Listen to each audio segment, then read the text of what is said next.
solo laps can be fun, but not all day, you know? Yeah, no. Like, honestly, no. Because I haven't driven in like 3 years just from building the car and being broke. But that's the point that I got to. Do 1 or 2 single laps, and then it's just tandem all day. When I was in college and I was driving the 1JS14, I was bartending, I was DJing, I was internship money and all that. It all went to just putting 2 tires on that car. It was just really tough. Like, dude, that's all I could afford, and I was driving maybe like once a month, and it was brutal. I have a buddy that's trying to pitch a milk company.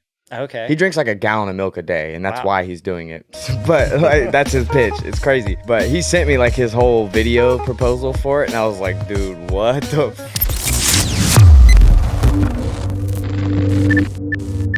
Welcome back to the #1 drift podcast on YouTube, presented by Enjuku Racing. I am Dawson, and today we have Nate Chen. Hell yeah. Prospect driver. Yep. And Formula Drift. So we got some more insight on the comp world for you today.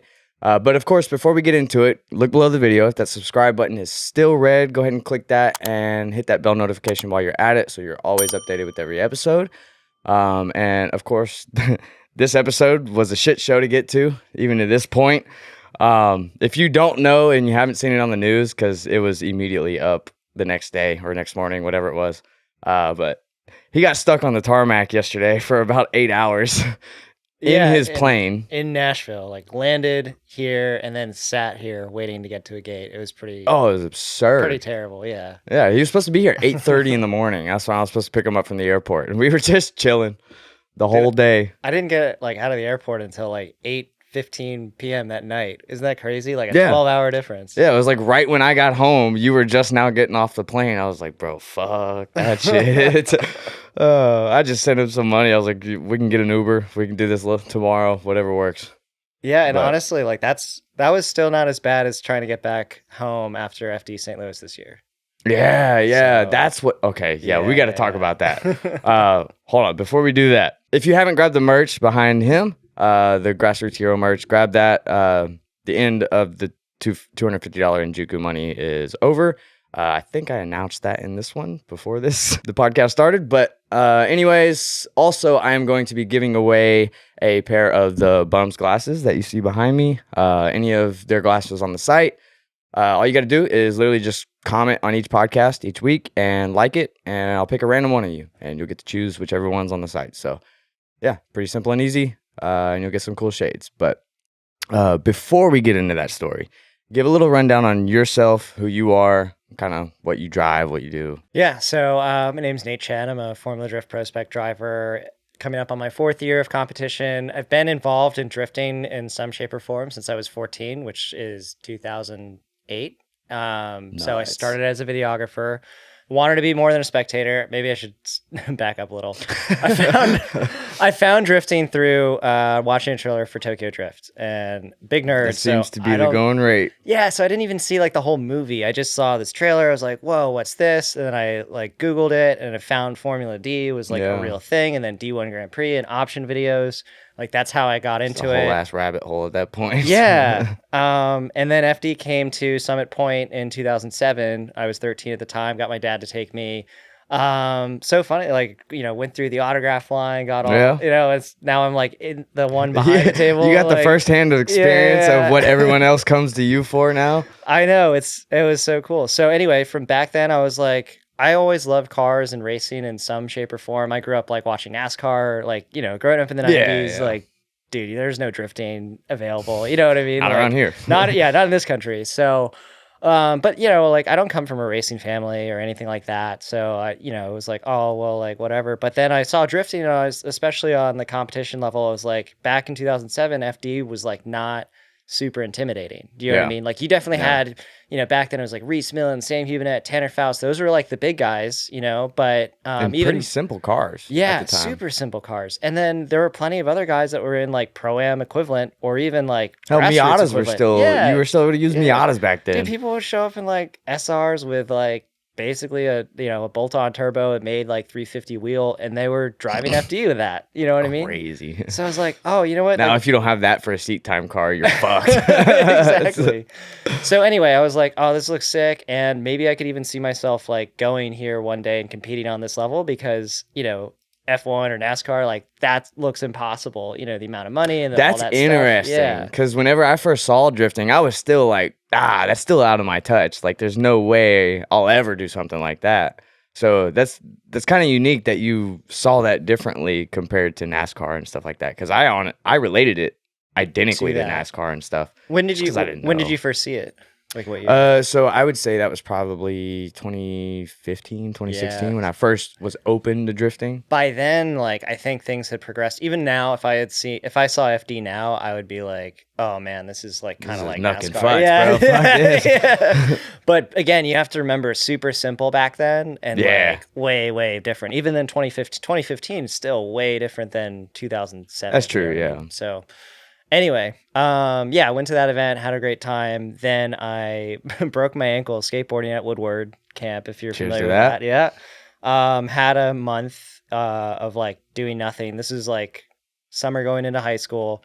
So I sat on the couch and was bored. I was hoping that FD would eventually come back to Summit Point. They never did. So glad I didn't hold my breath for that. But then I found like US Drift was like holding a competition and at Summit Point, and I was like, oh, like got my mom to like take me with my broken leg just sitting there. But yeah, then I was like, oh, this is so cool, like, and I want to get more involved, but you know, I was 14, not able to drive or anything, so picked up a video camera, which I had done some of that, you know, with my friends skateboarding and stuff. You know, you film like a mini DV camera. You know, I like. Lens. Oh no, I didn't even have that. It's just like just a mini DV camera. Raw dogging it up. Yeah, dude, I got like I remember like I read like, oh, you can cut a piece of sock and like tape it on the mic and you got like a windscreen. And so I did that. You know, I like showed up there, and then I would like kind of barter you know, like ride-alongs for like video footage, kind of like, oh, like give me a ride-along, I'll put you in my video after the thing, and people were super receptive to that. And so yeah, I like did some ride-alongs, got to know a lot of people in the community, and then D1 Grand Prix 2009 was my first time shooting on like the pro level or whatever, and I just, you know, I was 15. I didn't tell them how old I was. I just was like, hey, you know, I shoot for blah blah blah. I don't, you know, I think drifting.com actually helped a lot because I could say like, hey, I shoot for drifting.com, like, can I get a media pass basically? And they were just like, cool. And then I did that for FD as well in 2010, 2011, Finessing 2012. the system. Yeah, I was the only person to give like a learner's permit, because you have to give a driver's license to get a vest or whatever, so they make sure that you give it back. Yeah, I gave him a learner's permit. Dude, I was like I guess this will work. I don't know. Dude, I looked so young back then too. I had like big poofy hair, and yeah, I don't think that could probably happen again at an FD, like a kid kind of like getting a media pass. Oh, not at this point. No, there's no way in hell. It was a little loose. So anyway, eventually started driving myself when I was 16. And that was 2010. I bought a bone stock E30 from a friend back when they were like super cheap. Yep. And had like saved up money from making those videos, you know, for the 3 years before that. And so yeah, it was bone stock, everything. And that's how I started, was in that BMW E30. Hell yeah. So yeah. Okay. I've always had a soft spot for E30s. I love the way they look. Yeah, the boxy thing. It's a classic look for sure. Like, it's kind of weird, like you just don't see anything, you know, Corolla like or E30 like, you know, everything kind of is more, you know, smooth or curvy or whatever. So I know they got their own issues when it comes to drifting and stuff, but still, I love the look of them. Yeah, no, I mean, it's a great starter car. Can't complain. Had a lot of fun in it, and my friend Yoshi was the one who sold it to me and helped me like kind of learn how to like wrench and stuff. Again, he used to run events a long time ago, and that's how I got to know him. And then my parents liked him because he was like, you know, had a white collar job or whatever, and like was super clean cut. And, you know, they like trusted him that, you know, because they like would drop me off his house to like help him work on his car. That's how I learned how to like do a little bit of wrenching. And, but yeah, I mean, like now looking back on it, I'm like, I don't know. Would I drop my like 15-year-old off at this like 25, 26-year-old dude's like house by himself? Like, people were more trustworthy back then. No, I mean, yeah, people suck now. This wasn't too long ago, but like, but yeah, no, Yoshi's been super helpful. And he's, you know, continues to be a friend to this day. So yeah, awesome. That's good. It's always good to have those homies in the scene. But yeah. Well, okay. Well, tell me about the St. Louis story. We'll jump back onto that. St. Louis story. Yeah. So, dude, St. Louis is a brutal round. Like, it ends super late. I've been spotting and driving the past couple of years, spotting for Kazuya Mhm. Taguchi, and then so doing double duty, which is exhausting. And I think I'm taking a step back from that from this year, from spotting, Yeah, yeah. because it's too much. And so when St. Louis ends, I think we left the track at like 1:30 ish in the morning or whatever, and got back to the Airbnb. Luckily, Airbnb was close, but then I had a 5:30 flight back to DC. Dude. Because yeah, dude, it was like get 3 hours of sleep, and I was like, all right, it's gonna be fine. I'll get to DC like, before noon, and maybe I'll just like chill or sleep or whatever. It'll be fine. Yeah, it didn't work out that way. So that flight Never got does. yeah, it got like had a mechanical issue or something. So it was delayed. It was like 7 hours of sitting in St. Louis, and then I was like, dude, I gotta get like I was with my spotter and he had to get to work like no matter what Yeah. the next day. And I was like, all right, you know what? Like I see this flight and that's going to New York. Like let's just get on standby. So got on that flight, left from St. Louis to New York, and then was hoping to get a flight from New York to DC. But that didn't happen. And so um yeah, so then we were stuck in New York and I ended up getting an Uber to the train station and then a train. And by the Oh my time we boarded God. the train, it was like 10 p.m. And then we got in at like 3 a.m. So, dude, I had been Dude. up for like basically, I don't know, like 30, whatever it was. Yeah, yeah. Because like basically An didn't sleep the absurd night amount of before, and then like didn't get it. Was like Yeah. insane. Sleep in Yeah. increments on the train and shit No, like that. couldn't even because like the train you're like bouncing all over the place. Oh, So yeah, it's that's just like fair. it was rough. Anyway, so yeah, I was with Russo, who did my media last year. He used to work at RTR, and then Jonathan Milstein from RTR was actually at the airport with us too. Sick. And then so was Hayden Shepard. So Yep. like a bunch of RTR dudes and us, and like I remember Hayden was trying to see some girl or something go to a concert. He was like he was like on the bubble of getting on that flight to New York or not and whatever. Yeah. But yeah, he made it. It was just so funny. There's like there's like footage of him like got the golden ticket. Like we Yeah. were just like so happy to like get out of St. Louis at that point. So Oh, anyway, I it would have was, been too. Yeah. yeah, it was brutal, man. Like, oh my God, I can't like 21-hour journey. So that was like the worst. So that, like yesterday kind of sucked, but it still like doesn't compare to like how bad, how bad that Yeah, was. you got something to top it off at least. Yeah. Well, you got plenty of stories to tell when you have kids one day. I guess. Although I honestly don't really want to relive like the time I just got stuck at different airports and a train station and an Uber, like just Yeah. insanity. That's the life, though, with drifting and especially Formula Drift. Good Yeah. God, I'm sure, dude. I'm sure every single driver in Formula Drift has some type of airport story along those lines. I mean, Just airport because stories. of how much they're traveling. Yeah, an you're airport gonna story run is into it. honestly better to have than every driver that tows their rig like across the country has had a story about being broken down on the side of the road. Plenty of those too. Somewhere a trailer blew up, like that I feel like is probably more nerve-wracking because like, all right, I got to figure out how to get myself on a plane or on a vehicle to go somewhere versus I got to get myself parts You gotta or be the one to something fix it. Yeah, or else it ain't going At anywhere. least on the airplane, you just get to sit there while someone else deals with it. Yeah, But yeah. Jesus. All right, so I guess let's start with give me a rundown on FD and the comp car. Yeah, so I actually have 3 cars, but yeah, the FD Rx7 is now my demo car, and then the comp car. So the FD Rx7 is new to me last year. It actually came from Committed Service Brand. I've known John Maykrantz for a long time. He used to run like the Sicky cars, or he helped on that team. Yeah. And then he's kind of like one of the better local builders to me, I guess. He's based in Delaware. So I knew he had that car, and he always said, "Oh, everything's for sale." I got to drive it once, doing a demo, like a couple like during COVID. It was really funny. It was at Langley Speedway, where it's just where I actually got my pro license, and it was right before Battle of the Bay, which is where I got my license. It was like a promo for that. It was like at a circle track, like local, like Friday, Saturday night kind of race, and they just wanted us to do.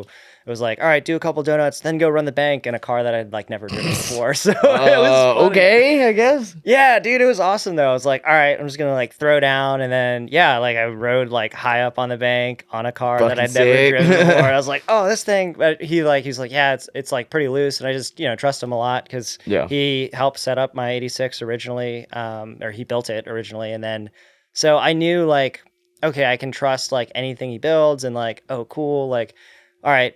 I'm just really confident that this car will do what I want it to do, and it did. And so I drove the crap out of it. And then, last 2021, had the opportunity to basically buy it and got a really great deal for it, and then just kind of changed it a lot. So, it was like white and black before. Blue is kind of my color, so I made it blue.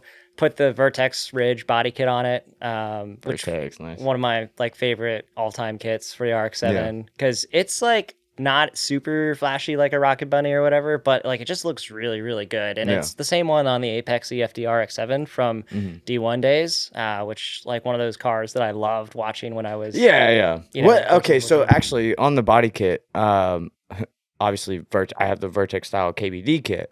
But what is your opinion on the one kit that KBD has for the RX-7 and just KBD in general? Yeah, I think KBD is super useful. I have it on my S14. Okay. So I have it, like I don't have any issues with it. I think it does a great job of like making stuff last, but you know what I mean? So definitely love it for that. I don't think I really looked into the RX-7 KBD kit. It's a very simple kit. There's not much aggression to it, I guess. The front bumper honestly looks just like factory. Gotcha. That makes sense. But it's still a cool kit. I'm just curious because more or less the durability. I get so much. If I say anything about KBD, people want to bitch and bitch and bitch. Nah, just because they're style guys and stuff. They're like, oh, it's not original, blah blah blah. No, I think it's dude, you're okay with rep wheels. Why aren't you okay with rep kits? I know, right? Like, dude, I think I got a kit for like the S14 a long time ago. It was an Origin kit, and then the first event that I had it on the car was the last year they did a competition at Hyperfest when it was at Summit Point, and dude, like first lap, I like hit a bump. Blow the front bumper off. Yeah, just like ran it over, and I was like, I'm tired of breaking my heart every time I drive this car. Yeah, it was like that lasted like literally like 5 minutes. Like, oh my god, like this is rough. Check, not again. Yeah, well, I mean, yeah, I think I'm a little bit better at keeping the cars together. I think. So the RX-7 kit, yeah, I mean I have to like I'm in the middle of like refiberglassing it, fixing some like minor like cracks and stuff. Nothing like exploded though, so.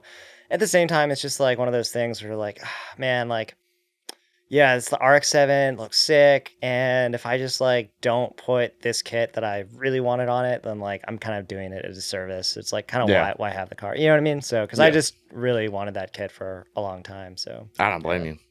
Yeah. Especially on a nostalgic car like that. It's okay. Yeah, nobody will get mad at you for keeping it like pristine and.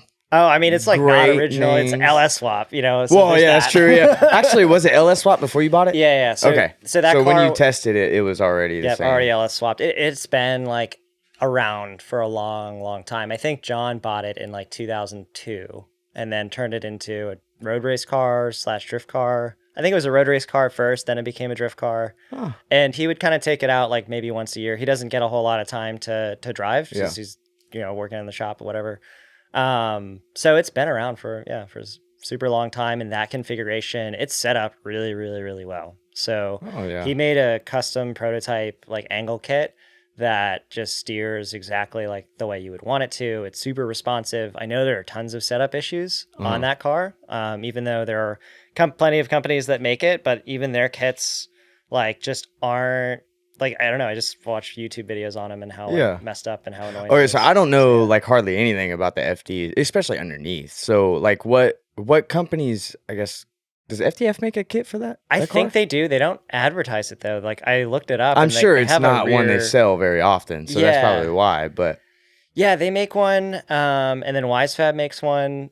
And then I've seen people's issues with WiseFab. The reason why it's like so challenging and different than all the other types of because you hear BMW or FD Nissan. and FC issues for drifting and stuff. Yeah, so it's A-arm. A-arm front. It's like weird. Oh. Like you have to like kind of, on the WiseFab kits, you run like tons of camber, like the way, I'm not super expert on the geometry stuff, but like the way you set up a McPherson strut suspension car versus an A-arm car, like very, very different. You know what I mean? Like you can't just use the same geometry and spring rates and et cetera on a McPherson strut, port it over to an A-arm and expect the same results. Like I actually run like there's like a really small amount of camber in the front for the RX-7, whereas you have a lot of camber for those other cars. Yeah. And so That's crazy. Yeah, it's just like a weird. Yeah, the A-arm thing is weird. It's a front rack though, so So it's on the front of steering. this. Yeah, Yeah. which is awesome because front rack is amazing. Like that, it's so much better.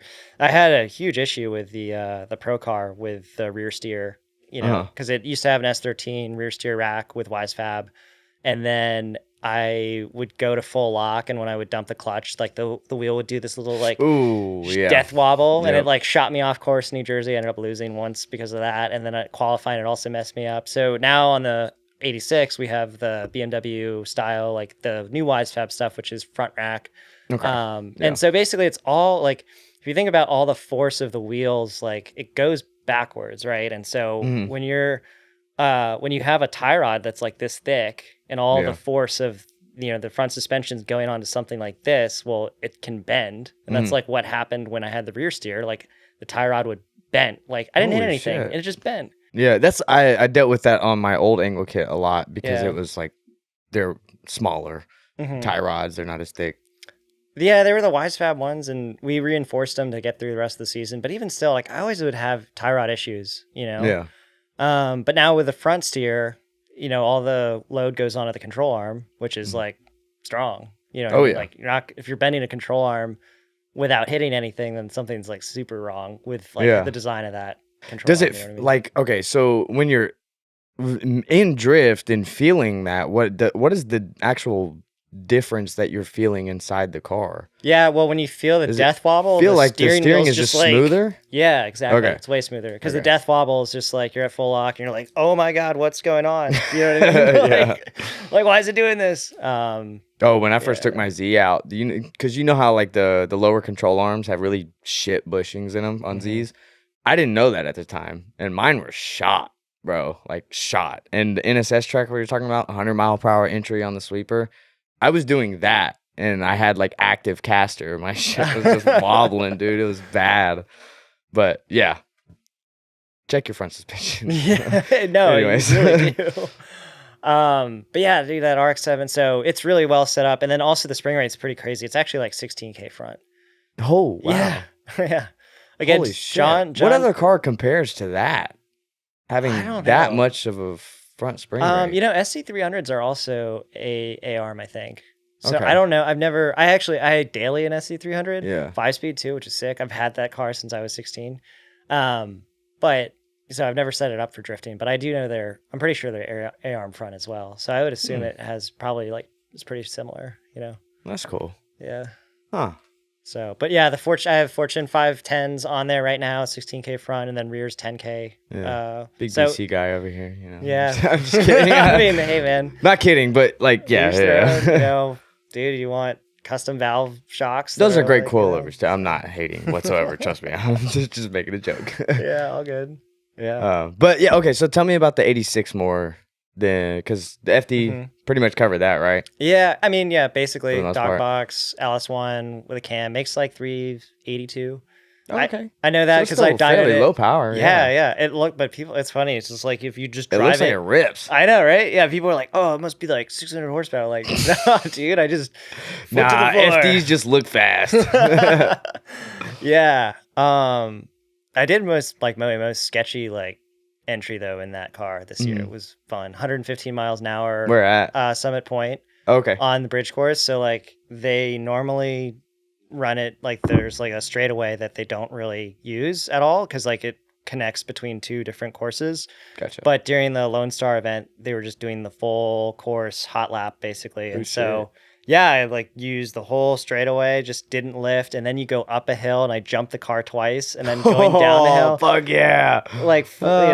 Rip the e-brake and then pitched it in at 115 into the carousel, which is sketchy because on one side you have the drop off and then the other side you have no runoff into a wall. So that was so sick though. I was so happy to do that. How fast are you going? No, 115. Yeah. Oh, okay. GPS data from the GoPro said 115 miles an hour when I jumped twice up the bank, and then I guess maybe I lost 2 miles an hour by the time I went down the bank. But I didn't I just foot to the floor, went to rev limiter when the car jumped. It was it was dude, it was fuck wild. Yeah, dude, it was so sick. So yeah, I was so pumped to get that because I was I think this is possible. Like, what if you just don't lift?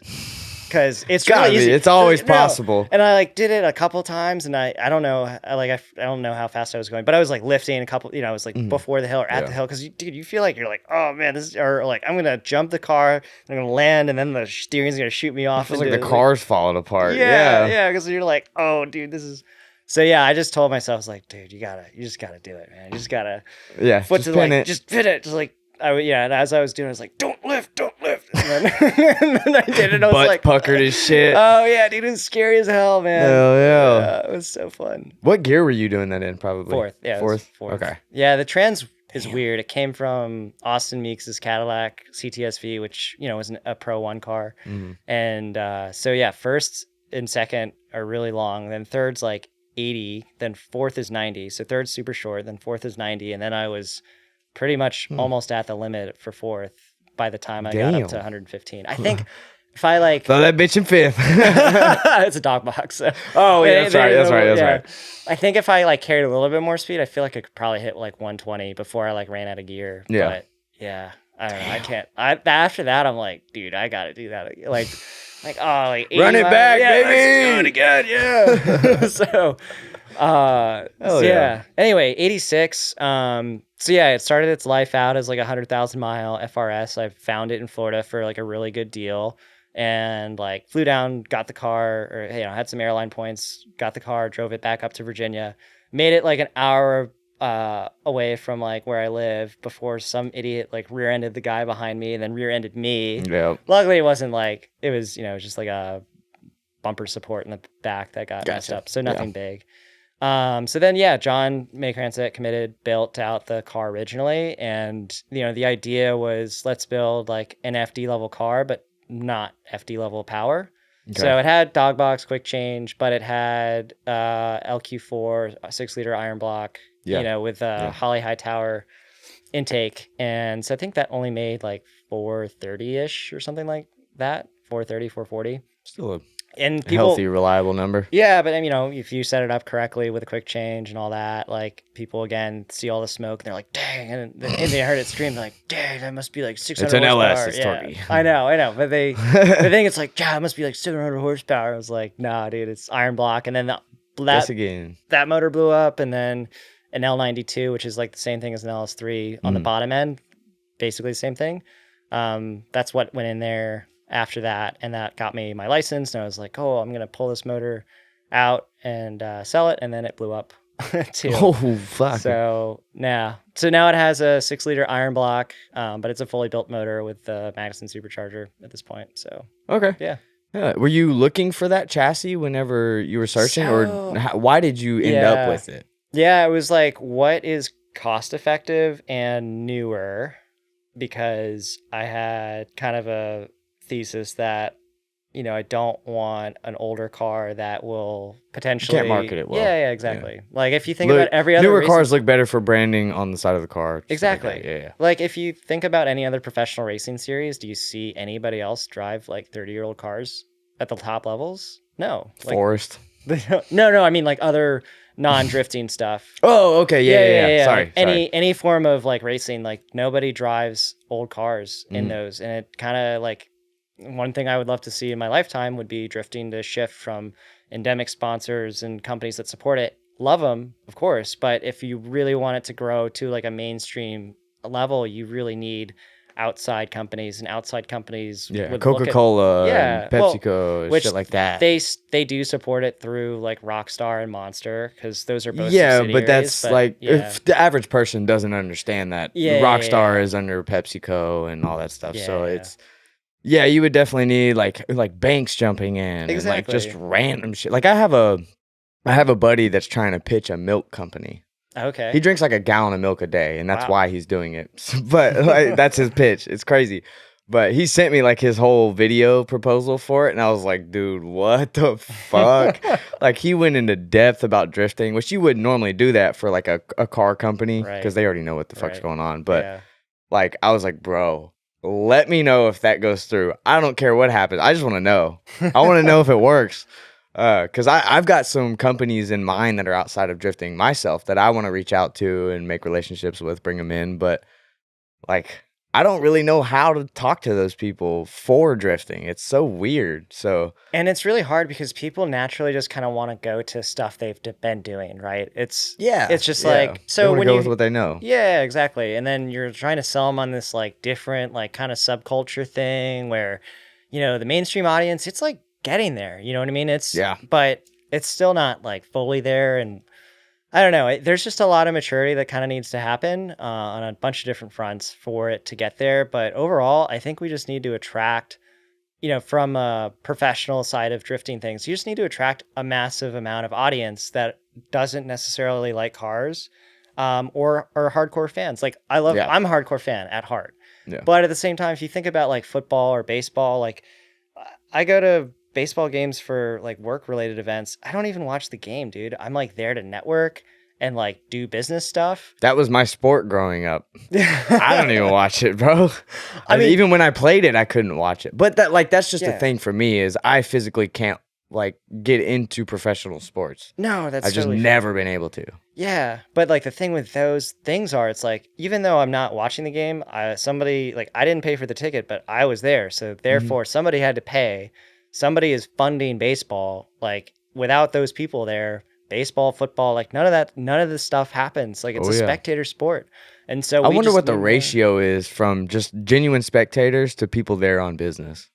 That's true. I'm not I've sure. never thought of that. But even I would say most football or baseball fans, they're probably like not die hard, Nope. not A everybody. wife that got dragged out with Yeah, them or yeah, something like exactly. that. Like, dude, no Yeah. one's gonna rattle off like the ninth stat on the guy's baseball card. Like, your average fan's probably not gonna know all those details. You know what I mean? Yeah, and people that do, it makes me want to puke sometimes. I'm like, why do you care that much about another man?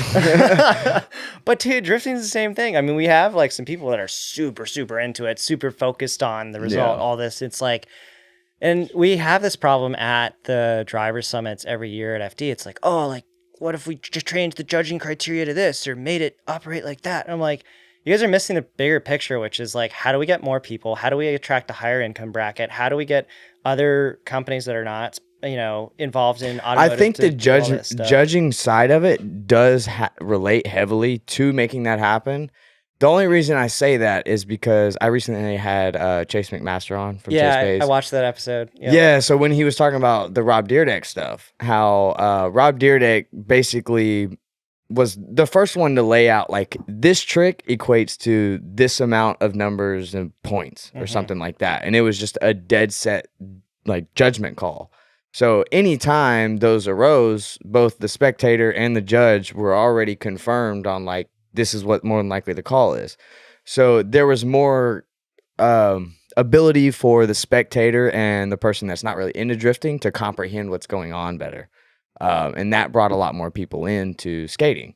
And that's obviously the reason his companies blew up and stuff too. But I th- I think that's an important factor for what you're saying. Yeah, and let me clarify. Like, obviously, the judging criteria and the way the show operates, yeah, it's important. They're for not sure. doing it the Yeah. best. They're No, not adjusting it the best. I mean, but like, yeah, that can it. There's a good base foundation there for sure, and they Yeah. can improve upon that. And it's getting like I think every year it does kind of get like one step better. And then you also have outside influences like Drift Masters with like their production, their they're fucking style, killing and it, it's dude. just like, dude, like, why don't we have a stadium drifting event? Oh, it's like, yeah, it's expensive, but sure. And like, sometimes like FD prides itself on not having raised outside capital since they did the deal. They're actually owned by IMG Worldwide, a majority ownership. They did that deal in like 2009-10. I don't think many people know that, but it's all public. Like I found it in the public records and stuff, and you can find it on IMG's website.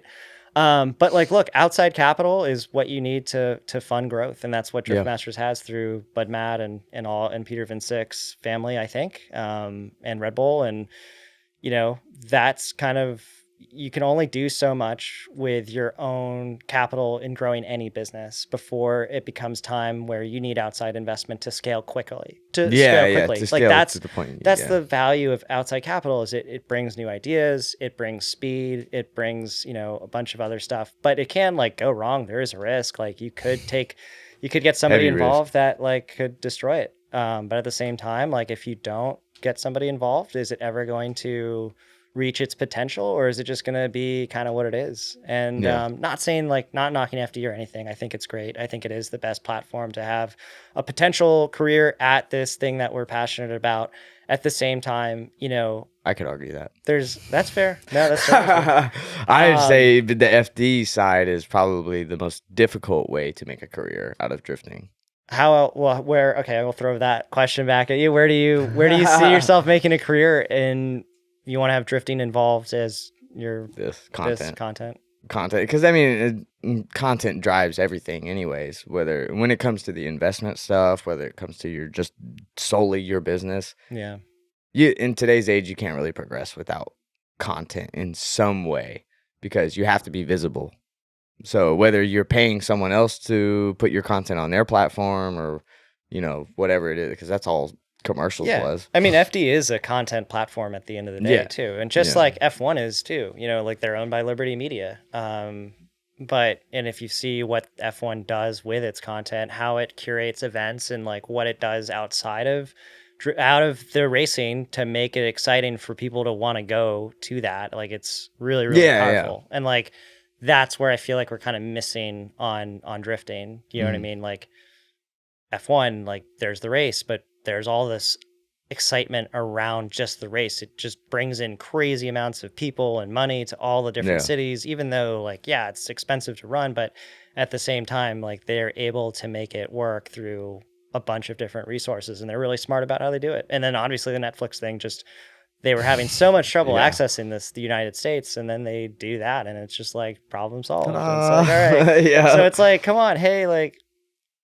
you guys, like that should be number one on your agenda if you're really trying to make FD, like, I don't care what it takes, but like do it, because that's the result that F1 got out of it. And so NASCAR's tried, I think, similar stuff, and I've watched it, and I feel like it's not been as successful as the Drive to Survive stuff. But at the same time, if like I haven't seen FD do similar content, you know what I mean? Like I'm sure they're trying, but it's that's why I argue at that point, is because even if you're following the FD dream, you're going to eventually have to start doing content anyways. Yeah. But a lot of that I feel like is going to be content that's going to be a burden rather than more interesting and fun to actually make. Because you could easily make a career out of going to grid lives every single year and going to Hyperfest and like stuff like that, big events that still draw in a big crowd like FD does. But you still get to drive what car you want at the pace you want, doing what you want, building what you want, stuff like that. So it all comes down to you personally, of course. If you just care about the competitive edge that much, then fuck all of the fun shit.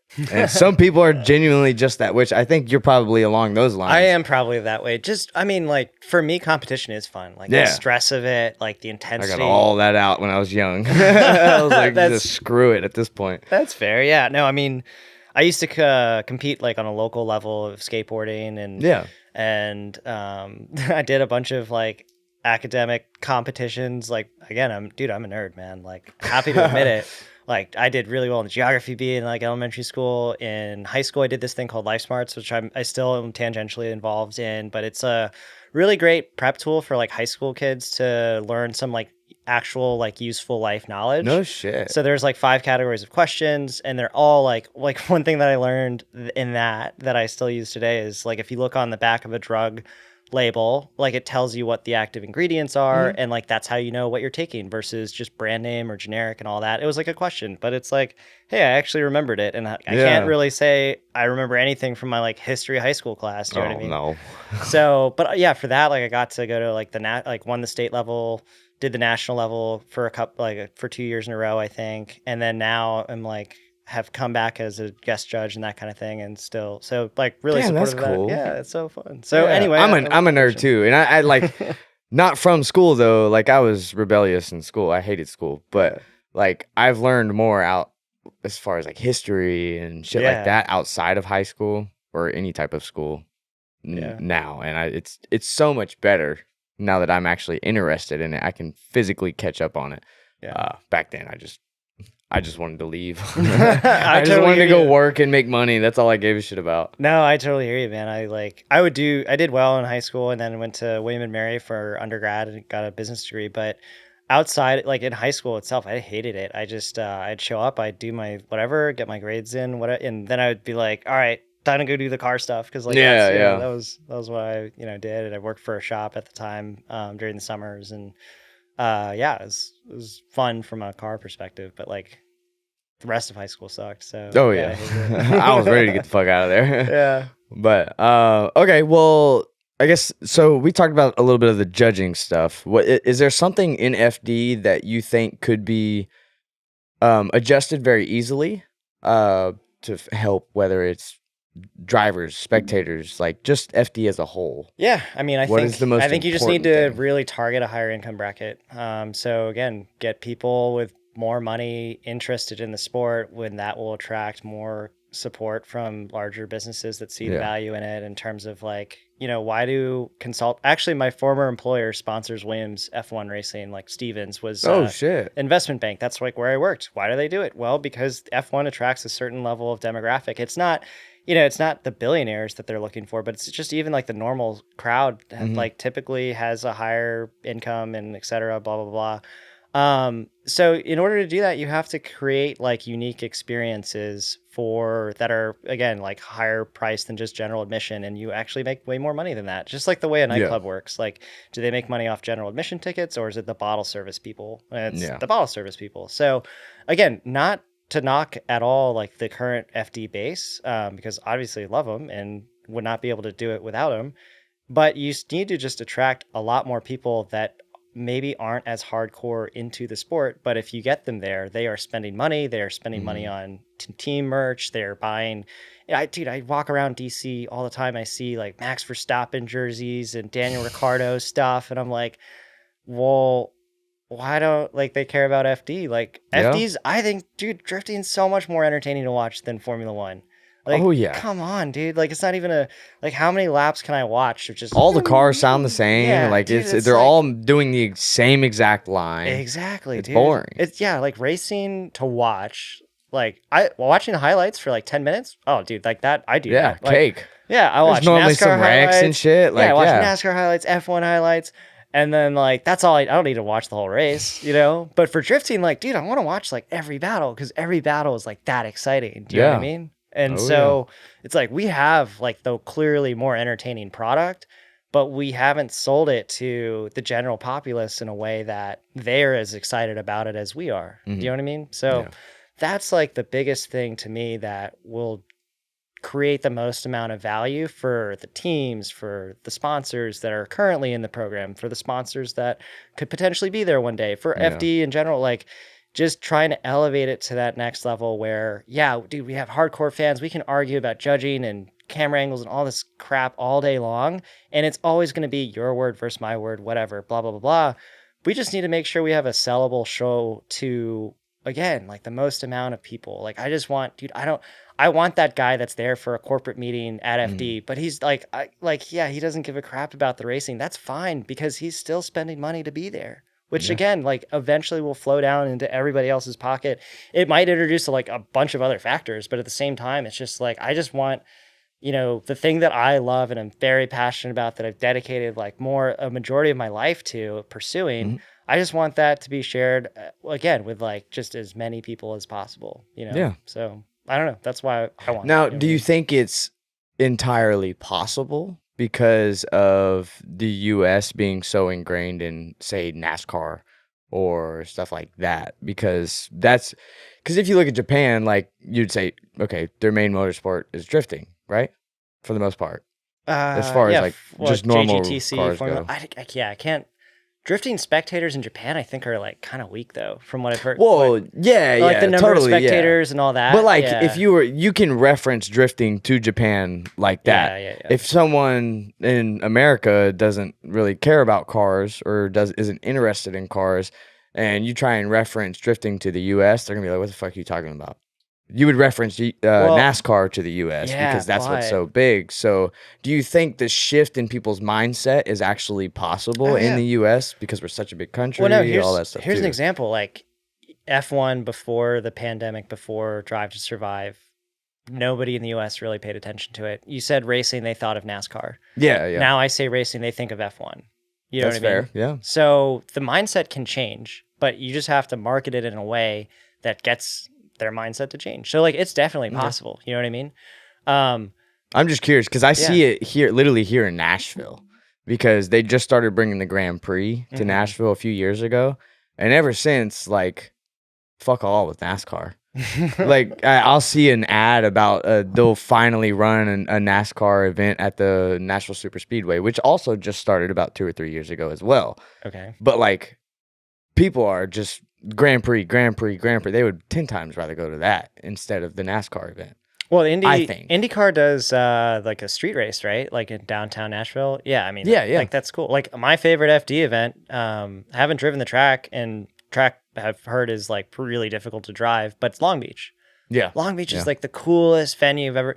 Like, dude, you go to a racetrack, it means driving out middle of nowhere, like kind of sucks. You know what I mean? Like there's nothing around the racetrack. Racetrack can be beautiful, but it's still out in the middle of nowhere. You go to Long Beach, you're like, dang, like there's like I could buildings walk there. to the bar. Yeah. It's like I'm in the middle, and I love cities. Like I live in DC, like proper DC proper, right next to where Reagan got shot, actually. So like literally, like God damn. Yeah, I know. Funny thing how that works, but literally like right next to it. So I don't know. I think cities are just like a really fun place to be, but obviously most of racing doesn't happen in the city. But Long Beach does, and like that's such a cool event to experience. You know what I mean? Just the atmosphere. And I'm glad that it's incorporated into Formula Drift so that we somewhat can see the vision for it. Because that's exactly what it's just the Grand Prix, right? The IndyCar stuff, and then they just throw the drifting in with it. Yeah. So so that's what it could be to the scale of. So it's good to get the vision right then from there and kind of. But they just need to take the right steps. I guess. And I think the family behind it has been very receptive to the family behind the promotion of the IndyCar race at Long Beach Grand Prix has been very receptive to drifting. And I don't think all promoters are like that. So I think Formula Drift has just been really lucky with that relationship. But at the same time, because I mean, to shut down city streets, all those barriers, like, oh my God, the cost, right? I don't even want to know. But at the same time, if you can get drifting to that popular scale and somehow like getting the city on board is probably the hardest thing about that. And Long Beach has just been happening forever. So it's easy. I want to know how they got Vegas on board. Dude, lots of money, man. Like that's what it is. The cheapest ticket they had was like $5,000. Yeah. Well, I think that may be absurd. No. I think, and then, like a week before the event, they're like, oh, we haven't sold any of this stuff. All right, like, drop it like $200 or whatever it is. Yeah. So I mean, like, I'm sure they probably lost money, even though it seemed like, but in F1 again, Liberty Media, they have a lot more money than FD does. So like they can take that hit. Although at the same time, like, I think it'll be a really successful event for them over the course of it, assuming that the city continues to renew and etc. I'm sure they have to. I'm sure they have to lose money on it. Yeah, more than anything, because I'm sure the money's all made up until the event, and then they lose their ass on it so they can write it off. Yeah, I mean, well, actually, so I'd have to pull Liberty. You can pull Liberty Media's financials. They're publicly. Like, oh shit! All the money's it's all public. I'm gonna have to look that up then. I mean, actually, that's the cool thing about how F1 works. Like, they actually split every dollar of like net profit gets split between the teams. It's like 50-50. It like goes 50% of it goes to like the teams. Okay. And then it's a payout system where like the top team, like Ferrari gets like a fee just because they're Ferrari. They've been in it since the beginning. But then that's why they care so much about the ranking of the team order, because that determines how much money they end up getting from the net profit. Yeah. But the teams are like incentivized to help F1 grow because they actually make money from there. It's not just sponsor dollars. Yep. FD doesn't have it like that. No. How much is okay? I personally have never heard what a winning is. I guess would it be the season or a round? They get paid out every round, right? Who F1 for winning or no FD? FD? Yeah. Yeah, It's there's a payout. what is the actual amount usually? Um, I'm sure it shifts every year, but so pro and pro spec are different. Pro is definitely more. I honestly, well, I don't know what is pro. I don't know. It's not really relevant to me. Pro yeah, spec, it's not. It's, it's just, not it's not much. enough to matter. But Dude, like, I've made more I've money. never physically heard anyone say what the amount is. No, I've made more money at the gambler than you could at winning an FD round. Like, I mean, like full stop. Like actually Yeah, do even on the 235 class, I think it's a higher payout than winning a that's pro a spec round. joke. Yeah. Dude. What a fucking joke. But at the same time, it's like, the FD's argument is, hey, we have this media and all this other stuff. And yeah, like, You get other okay, stuff I out get of it. I it. get Yeah, that, yeah, you but do. like, And like, majority of crazy. racing teams, even F1, a majority of their income is from sponsorships and partnerships. But at the same time, it's a little frustrating. But it's like, I don't know, man. I wish there was a more, I wish all the teams in FD had more of an ownership in FD, like an Yeah, ownership stake. I think that would be yeah. really cool if, people would buy into like, dude, I'm happy to write a check into owning a piece of FD and then having a Yeah, say buying in the shares. direction. Yeah. That'd I be mean, like sick. yeah, you know what I mean? Like, and there's a lot, I mean, like it would be really hard to get obviously like 70 drivers feedback and whatever, but like you could Oh break it yeah. down into a committee or have like a driver's representative or drive like a group, like a committee. There has to be like stuff how to operate. But again, it's just like I wish, the teams were just more financially incentivized to Mhm. again make stuff other than it's just like, hey, we want to grow because we know growing this platform will help us. But it's like, well, could we also like make money from growing this platform? You know what I mean? Like, Yeah, yeah. I don't know.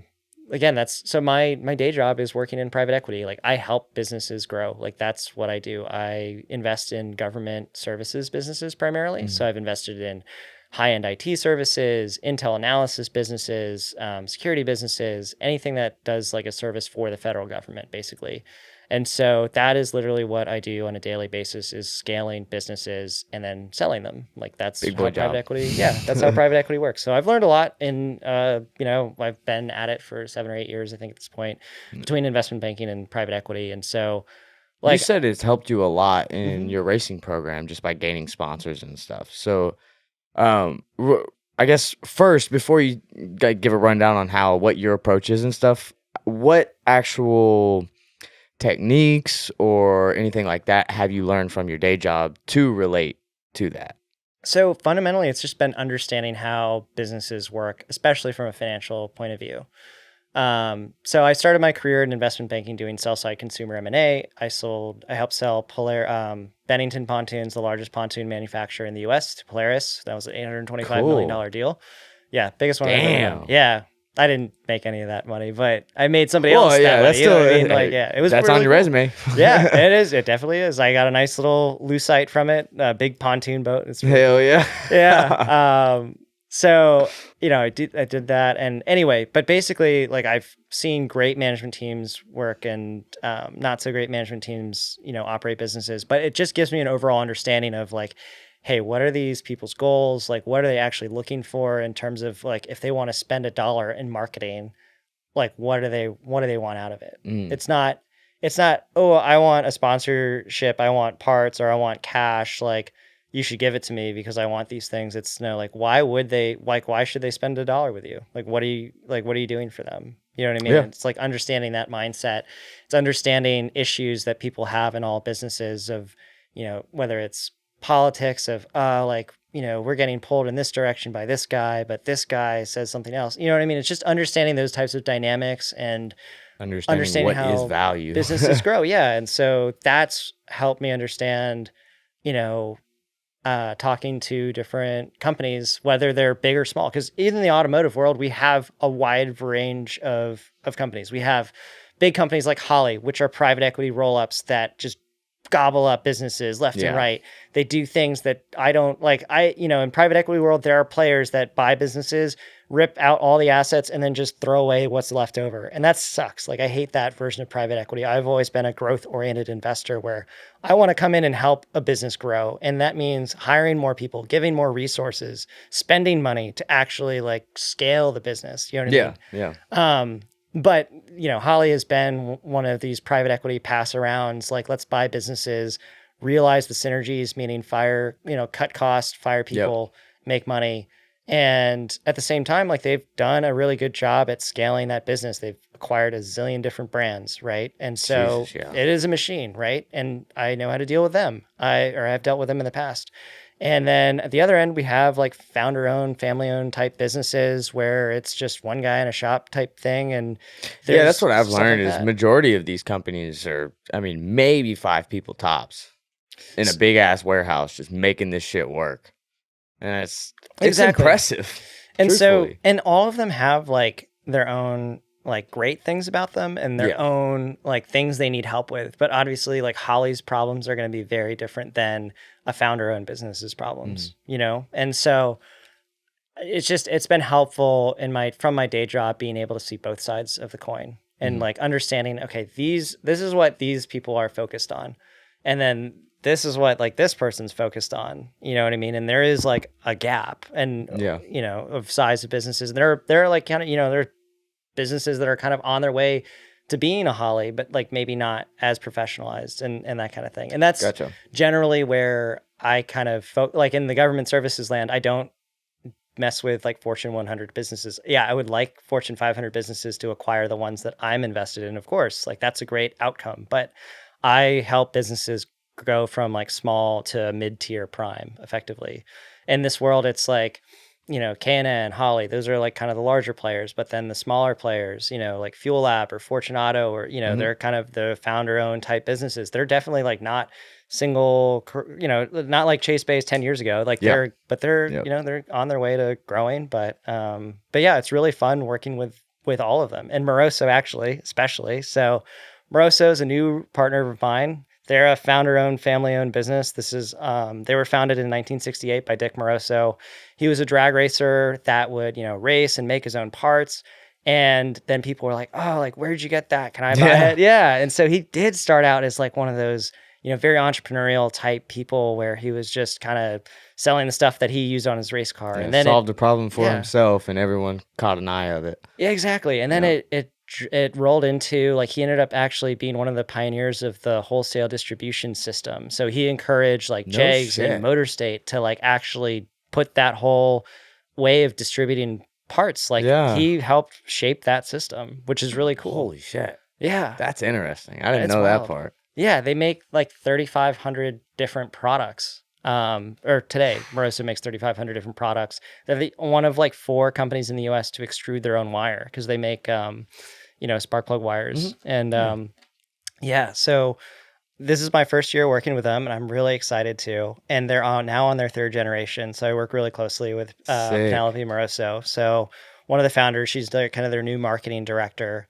And it's really interesting. Their challenges are, hey, we've been doing something for like 50 plus years or whatever it's been, you know what I mean? But like the market changes, right? It's not just drag racing anymore. Yeah.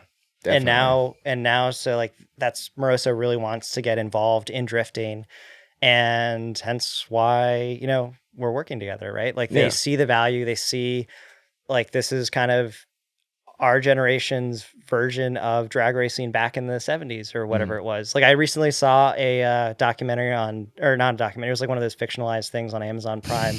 Don Prudhomme, it was like Snake versus Mongoose. And I was like looking at them, like the way they're thinking about marketing, how they approach Hot Wheels. And I'm like, dude, this is like drifting like right now. Like they're like trying to like, damn, people are like kind of, just coming in truck and trailer, like nothing fancy. Yeah. Kind of trying to make kind of the next round and whatever. And then they're like, yeah, what if we just kind of elevate it a little bit more? And then, they got Army or Navy involved and then Hot Wheels. And, it's just like, just like cool. It's like, dang, like drifting is kind of where drag racing was back in like the 60s, 70s when those two got it's cool how you can just, you can see the history just repeats itself. That's what it is. It really does. But so okay. So speaking of Moroso, and you mentioned Fuel Lab and stuff as well. How did you, I guess, concoct your approach to let's just go with Moroso for now.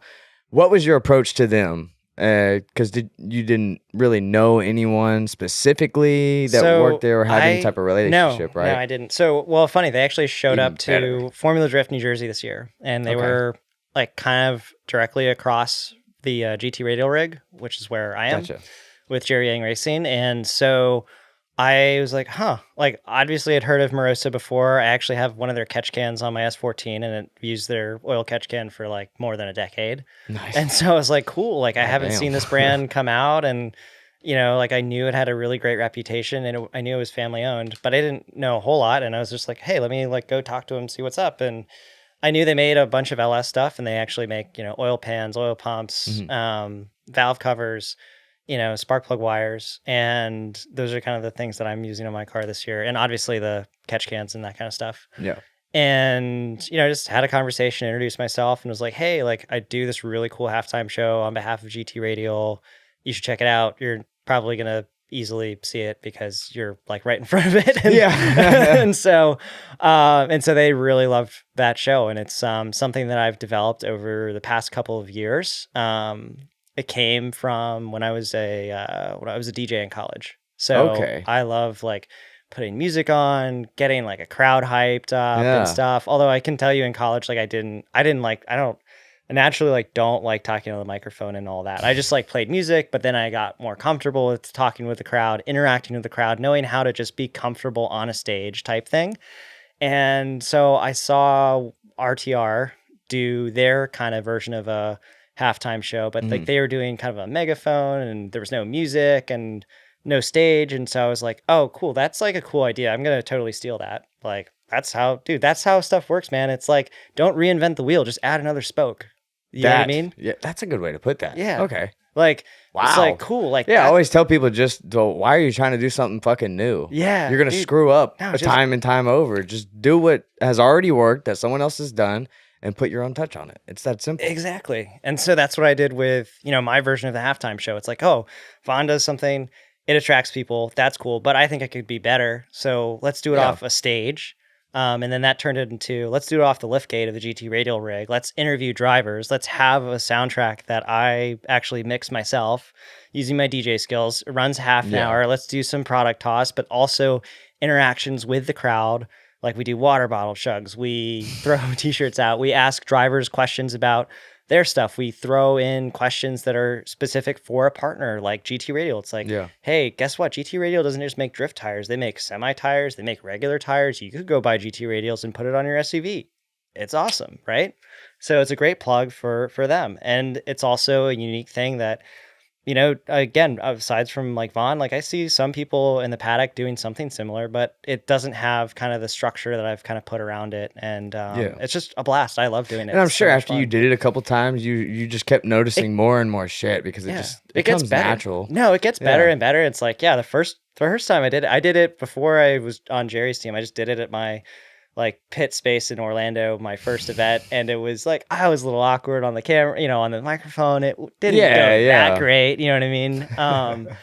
But it just, you got to start somewhere and build off of it. And so Moroso saw that. They really liked it. So going back in the story. And then I just kept in touch with them and then just kind of pitched them the idea of like, hey, like I really want to work together. I really want to understand what you want to make this a successful relationship, because I've definitely had like partners in the past where it's sort of like, oh yeah, here's some parts. Okay, cool. Like, what do you want? Oh, well, I don't know, maybe some content or something. Like, okay, well, like it would be more helpful to me if I had like just a checkbox of things that I can just be like, all right, you wanted X number of social media posts, or you really want to see, value from my halftime show, or you want my spin the wheel program that I do. You want these different things that I can deliver you value. And at the end of the year, I can say, hey, guess what? We did all of these things. Here's how many social media views we did. Here's how many people we reached on the halftime show. Here's all the data I collected from this other program. And here's how we work together to make that all possible, right? And so when you have clear defined goals, I think that's really important for any partnership. Because otherwise, if you don't really if neither party understands what they're supposed to actually do, or, like you're just kind of like, oh, well, was it successful? I guess, I don't know. And went up to the booth, introduced myself, talked with one of their product people, talked with Penelope, who's the marketing person, and then had them watch my halftime show, kept in touch throughout kind of the season. And towards the end of the year, just started to open up that conversation again about working together in 2024. They're really excited to get into drifting because it's a kind of newer market for them. They've been involved with, I think Jeff Jones has worked with them in the past. And He's a goofy motherfucker. I love that guy. he's cool, awesome. Dude, Jeff Jones is an awesome guy, man. And yeah, he does the halftime show with me in GT Radial. Yeah. And he always can pull out some cool move, although it's pretty difficult to do that when you're like in Orlando or St. Louis and it's 100 degrees out. Yeah. But I like that they do like characters. Because that's one thing that's really missing from drifting and like what's heavily influenced in Japan because of the anime stuff and like that's just their culture. But the wizard thing that Andy does, like that's so good. It may be cheesy as fuck sometimes, but like FD needs shit like that. Yeah. They need stuff for the kids to latch on to, not just the adults and the drivers. Yeah, exactly. So you gotta influence the next generation. For sure. Tell me, okay, so from the moment you talked to Moroso, did I say that right? Moroso? Yeah. How does that sound wrong? Moroso. Anyway, sorry. Fuck. So from the moment you talked to Moroso for the first time until it was finally like signing a contract, or if you may have not actually signed I did like, a actually. full contract. No, it's signed. I know some brands don't even give a shit about contracts, and some do, some don't. I mean, it depends on like what level of investment they're making into your program. Yeah. Like if there's a significant level of investment, then yeah, you're gonna have a contract. If it's like, hey, here's some, products or whatever, it's kind of less of an investment for them. And it's just sort of a trial. It's like, hey, if you screw me over, like you're never getting any product again. So you know what I mean? Like that's true. You do have to like treat all those relationships like that. It is a building block, right? Like wherever you start with a new partner, you have to you don't want to sell yourself short, but at the same time, you're not gonna get $1 million deal. Not that I've ever gotten one of those in racing. You know what I mean? I've never done that, but you do have to build trust, build the relationship, and over years sometimes. To add some context to it, from that day you first talked to them to the contract, how long of a period was that? Well, so most people I feel like they think they can just do one pitch email and then problem solved, they got a sponsorship. And that's like, obviously no, but some people can't comprehend that. So how long did that process actually take? It was about 6 months. Okay. And that was, because June was the New Jersey round and then signed the contract end of December. Yeah. And I would say we didn't really start talking about potentially working together until kind of September, October is when I originally reached out to them. So, a few months in. Yeah. And then it took, some back and forth that took until kind of December to finalize. Really Actually, deciding what each other needed. Honestly, we agreed on terms at a high level, like at PRI. Nice. So that was pretty cool. Yeah. Actually, that their was like booth was pretty rad at PRI. Yeah, dude. It was they do a great job at marketing their stuff, and their products are, again, they look fantastic. They show well, they perform very, very well as I've used them in the past, and just excited to build that relationship. Yeah. What's one thing you notice, because I'm sure, do you get drivers that come to you and like ask you how you've made it this far, how you get and connect with companies and stuff? Yeah, well, yeah, I mean, whether it's that or it's just like, hey, how do I get into drifting? For sure, like probably What's get the that biggest one more. like issue you see out of people from that? Like what are they dealing with the most? Embarrassment, or is it like? No, I think it's honestly just, your fortitude of sticking with it. Yeah. You know what I mean? Consistency. It's easy to say like, oh, dude, that looks so cool, I want to do it. You know what I mean? And it's a lot of work, man. That's the thing. Like with even just driving at a grassroots level, just getting a car to a track is so much a battle. Like it's a huge battle, right? Yeah. And so people get discouraged. They get in over their head of mechanical stuff, budget, all that type of stuff. Like that's kind of the biggest, failure point that I see is just being able to get out there consistently, get seat time. That's the toughest challenge that I see people doing, overbuilding their car to an extent, all that, it's kind of typical, I guess. I mean, I feel like I see that so much and I've heard it so many times through so many different channels. It's sort of like, it's kind of, it's just like, all right, yeah, we get it. Don't overbuild your car. Seat time is king. I will. Keep it simple, stupid. Yeah. I mean, like so I believe in all of those things. At the same time, I spent probably a decade of driving on low power cars, until my 86, which I started driving that car in 2020.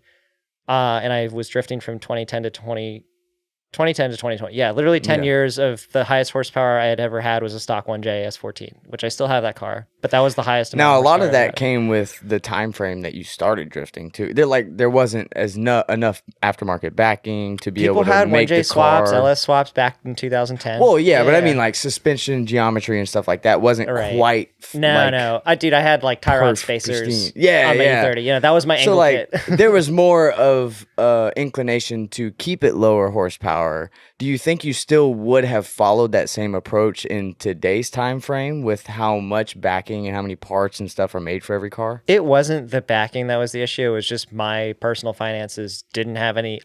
Well, Dude, yeah, in yeah. college, when I was in college and I was driving the 1JS 14, I was bartending, I was DJing, I was internship money and all that. It all went to just like putting 2 tires on that car. You That's know what I fair, mean? yeah. Borrowing truck and trailer. Didn't have a truck and trailer.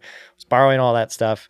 And it was just really tough. Like, dude, that's all I could afford. And I was driving maybe like once a month and it was brutal. Like, didn't do anything fun outside of drifting, but I love it. Like, don't get me wrong, huge passion of mine, but What that's all I portion could do. of your income do you think you were spending on drifting versus your regular bills in day-to-day life?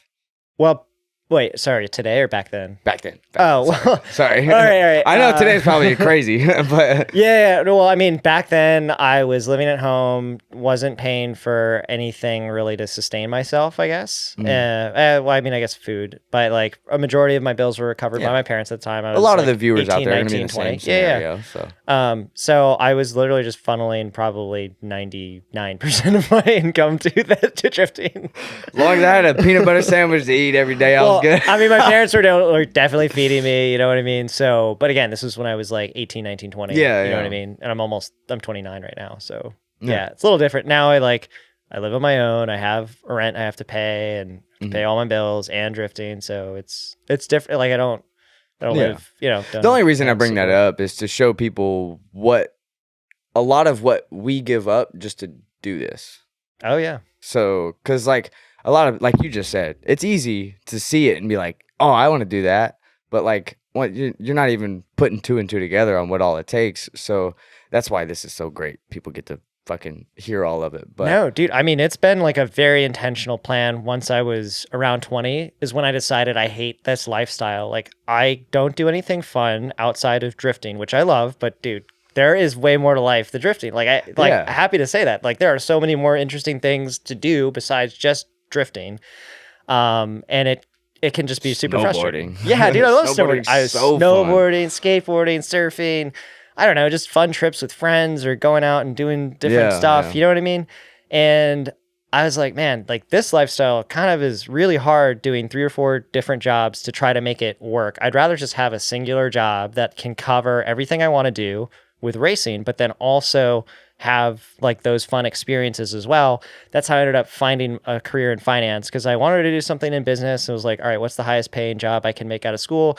Either be a computer coder in, Silicon Valley or go to Wall Street. And so it was a really tough path, man. Like I ended up networking my butt off. Like I didn't have any connections in that industry as well and really had to like sell myself just like I've kind of learned how to sell myself to potential partners, right? Yeah. That was kind of the first instance where I just had to tell people my story and try to get them on board of like, hey, this is why I really want this. This is why I'm going to do a great job for you. And I'm going to run through walls to get it done. And there's a lot of practice and iterations through that. But I eventually did land an internship that was unpaid at first in investment banking. And then that led to another internship that was paid. And then that led to me being able to recruit for a firm that I ended up working and living in New York for 2 years, which was cool. That was like a dream too. Like if you're going to do finance and work 80 to 100 hours a week, there's no better place to do it than on Wall Street, right? And so what you're saying is, even though we say drifting is our life, you figured out that drifting isn't our life. No. You figured out the right way. Yeah. and then in that career, like I ended up having to take 2 years basically off from really driving a whole lot. Like between 2016 to 2018, I drove maybe 3 times, and it was, I would have to come back here or back to my parents' place in DC. My car was still there. I'd get to, I got to drive a couple times, but I really, could have probably made a lot more progress on the driving side. At the same time, I knew I needed to get away from that area and next to my car, because otherwise I would have tried to work 100 hours a week and do the car thing at the same time. Yeah. And I probably would have gotten fired from my day job. So, because I would naturally just be like, I don't care about this stupid Excel spreadsheet today. I'm just going to go like work on my car. Like, you know, you can go screw yourself. Like, I'm not going to do that, you know? So I knew I needed to like separate myself and just really focus on that, because that 2-year stint where it was really hard, I learned a lot. But it set me up for a nice career path where I can support, you know, myself, and I can do racing at the level that I want to, or at least give myself like the ability to have the platform, the foothold to, hey, now it's like kind of up to me to, you know, really make a career out of my program. Yeah. But you need a lot of capital just to get to that spot, which sucks. Oh, yeah. Like, that's just the reality, though. Like, you know, dude, you could be the best driver in the world. That's why I try and preach it so much about the FD dream. It's like the FD dream isn't completely all what it's made out to be. It's tough. Just like the American dream, but that's a different story. And if you don't have the platform, you don't have the car, like, you could be the best driver in the world and it's just gonna screw you. Like, oh yeah, my first year of FD, my car didn't work a single time in my qualifying runs. Like, you can see black smoke puffing out. Like, I never actually, you know what it was like? I never got a clean How was run the up. First round? Your very first round of FD? It was brutal, man. I'm sure it was a shit show, but like, yeah, a bunch of stuff. What made it a shit show, and why do you think so? Because a lot of drivers going into FD, it seems like it's just a repetitive cycle. Their first round goes dog shit because they just don't know what to expect. Yeah. So testing, Okay. I did one pre-event or at? Well, I mean, you should be doing testing theoretically many events. Way pre. and that was the idea too behind the car, because I was like, oh, like all I have to do is upgrade the power and like everything will be great. But otherwise, like, we'll have tested in R&D the chassis and everything. And we kind of did that, but you add double the amount of power than what you had in Pro-Am, and suddenly it's a different car. And also, that was where all the issues were related, ECU related, and like the ECU supercharger combo did not work because it was HP tuners off a stock ECU at the time. And the timing would pull because it would freak out with the supercharger and air intake temps and all this crap. And so the car like just didn't really work like basically the whole year until the next year we got Link in the car and the G4 Extreme. And then now the car works amazing, especially thanks to my tuner Jojo. Yeah. He really like, I had a guy tune the car before and it worked. Like, there's a difference though between the car working and then the car working. Yeah. You know what I mean? Yeah. So just the responsiveness and the throttle, the power delivery, all of it is now really awesome. You know what I mean? And that is like a definite secret in terms of tuners actually do matter. Yeah. Like, you get what you pay for. I see. That's one thing I really didn't comprehend, because whenever I did the RB swap in the Z, it was on a NIS tune. So, which is just a factory RB ECU, same thing. But it had so many parameters, and you still had to use math and all this stuff, and it ran like dog shit once I finally got it running, even though it was almost identical setup to what the dude had before me. But as soon as I got the Link, dude, I was like, wild how crazy you can control almost anything with a standalone. And just adding the extra little sensors with the expansion loom harness, and you get to really nitpick every little detail. And like I was doing some data logging on my car, and I told my tuner, I was like, dude, the burble, like, get rid of the fucking burble. I can't stand it on D-cell. He was like, oh, okay, that's easy. I was like, wait, what? You can just do that? Which sounds very simple, and like I should have known that, but it's crazy to me how fast he did it. I was like, I expected it like next day, like tomorrow I'll have it and I can go test it again. It's like, no, it was 5 minutes. I was like, fuck you. How'd you learn this shit? Yeah, and we do that like in between runs too. We go to, especially Utah, the elevation, you have to change your tune for basically, You see it on YouTube and shit, but you don't realize it until you're doing it yourself. But you go out there, convenient. It's like, hey, the car's breaking up at this turn. And then Jojo goes through the log, can see like a clear dip or something that he's like, oh, that's where it is. Then he makes an adjustment to the fuel map, and then suddenly it's like, it's fixed, and it's awesome, man. Dude, yeah, having that Link in there is so awesome. But yeah, going back to the first round. So yeah, car not working on a bunch of fronts. We actually went testing on the drag strip that day. Yeah. And Steph Papadakis comes over. He's like, "Oh, are you guys out already? You just having fun on the drag strip?" like, no, we're trying to get the car Gotta to turn work. some laps somehow. Yeah. Shit. That was the first time I'd ever been on a drag strip. I did not know what the hell I was doing. Not that it mattered. We were literally just trying to make it go without breaking it up. And You're just trying to get the RPMs up a little bit. Test it out. But then Orlando's also super hot. I got dehydrated really bad. So I felt horrible. Actually, that happened like 3 out of 4 of the events that first year. God. I just didn't know how to take care of myself. It's a really big thing, again, going from a single grassroots day, up and back, that's it, versus FD, you're flying in on a Wednesday, you're setting up everything. That's I'm again fortunate enough to be with Jerry Yang Racing, don't have to trailer my car myself. Also with my day job, would be next to impossible to get that much time off, because you're going out to Utah, you have to leave on like a Saturday or Sunday or something, then just driving, like I could not, dude. That wouldn't work for what I do for a career that supports this, right? Yeah. So anyway, but even if you're setting up all day Wednesday, you have practice on Thursday, and qualifying was on Friday. Well, the schedule's changed around a little bit, but Wednesday, Thursday, Friday, Saturday, you're out in the sun, Sometimes that's 100-degree weather, dude, 4 or 5 days in a row. It is humid as fucking Florida. Yeah. And dude, if you're not like drinking water after every lap or whatever, that's the other bad thing. You're sitting in line way more than you ever would at a normal grassroots day. There's 40 other drivers that are taking laps, and only 2 at a time, right? And they have to do their suit. And then they have to do the burnout before, and so you just sit. You just sit in the you bake in the car, and you're just dying, and it's terrible, man. Dude. But I got a cool suit now, or after that event, so that was another fix that problem. Another fix, yeah. But then the problem with that is like the car would get hot when it was off, and it would draw tons of amperage. So you actually have to run the car to turn the cool suit on, but you don't run the car when you're sitting in line, which is when you need the cool suit the most.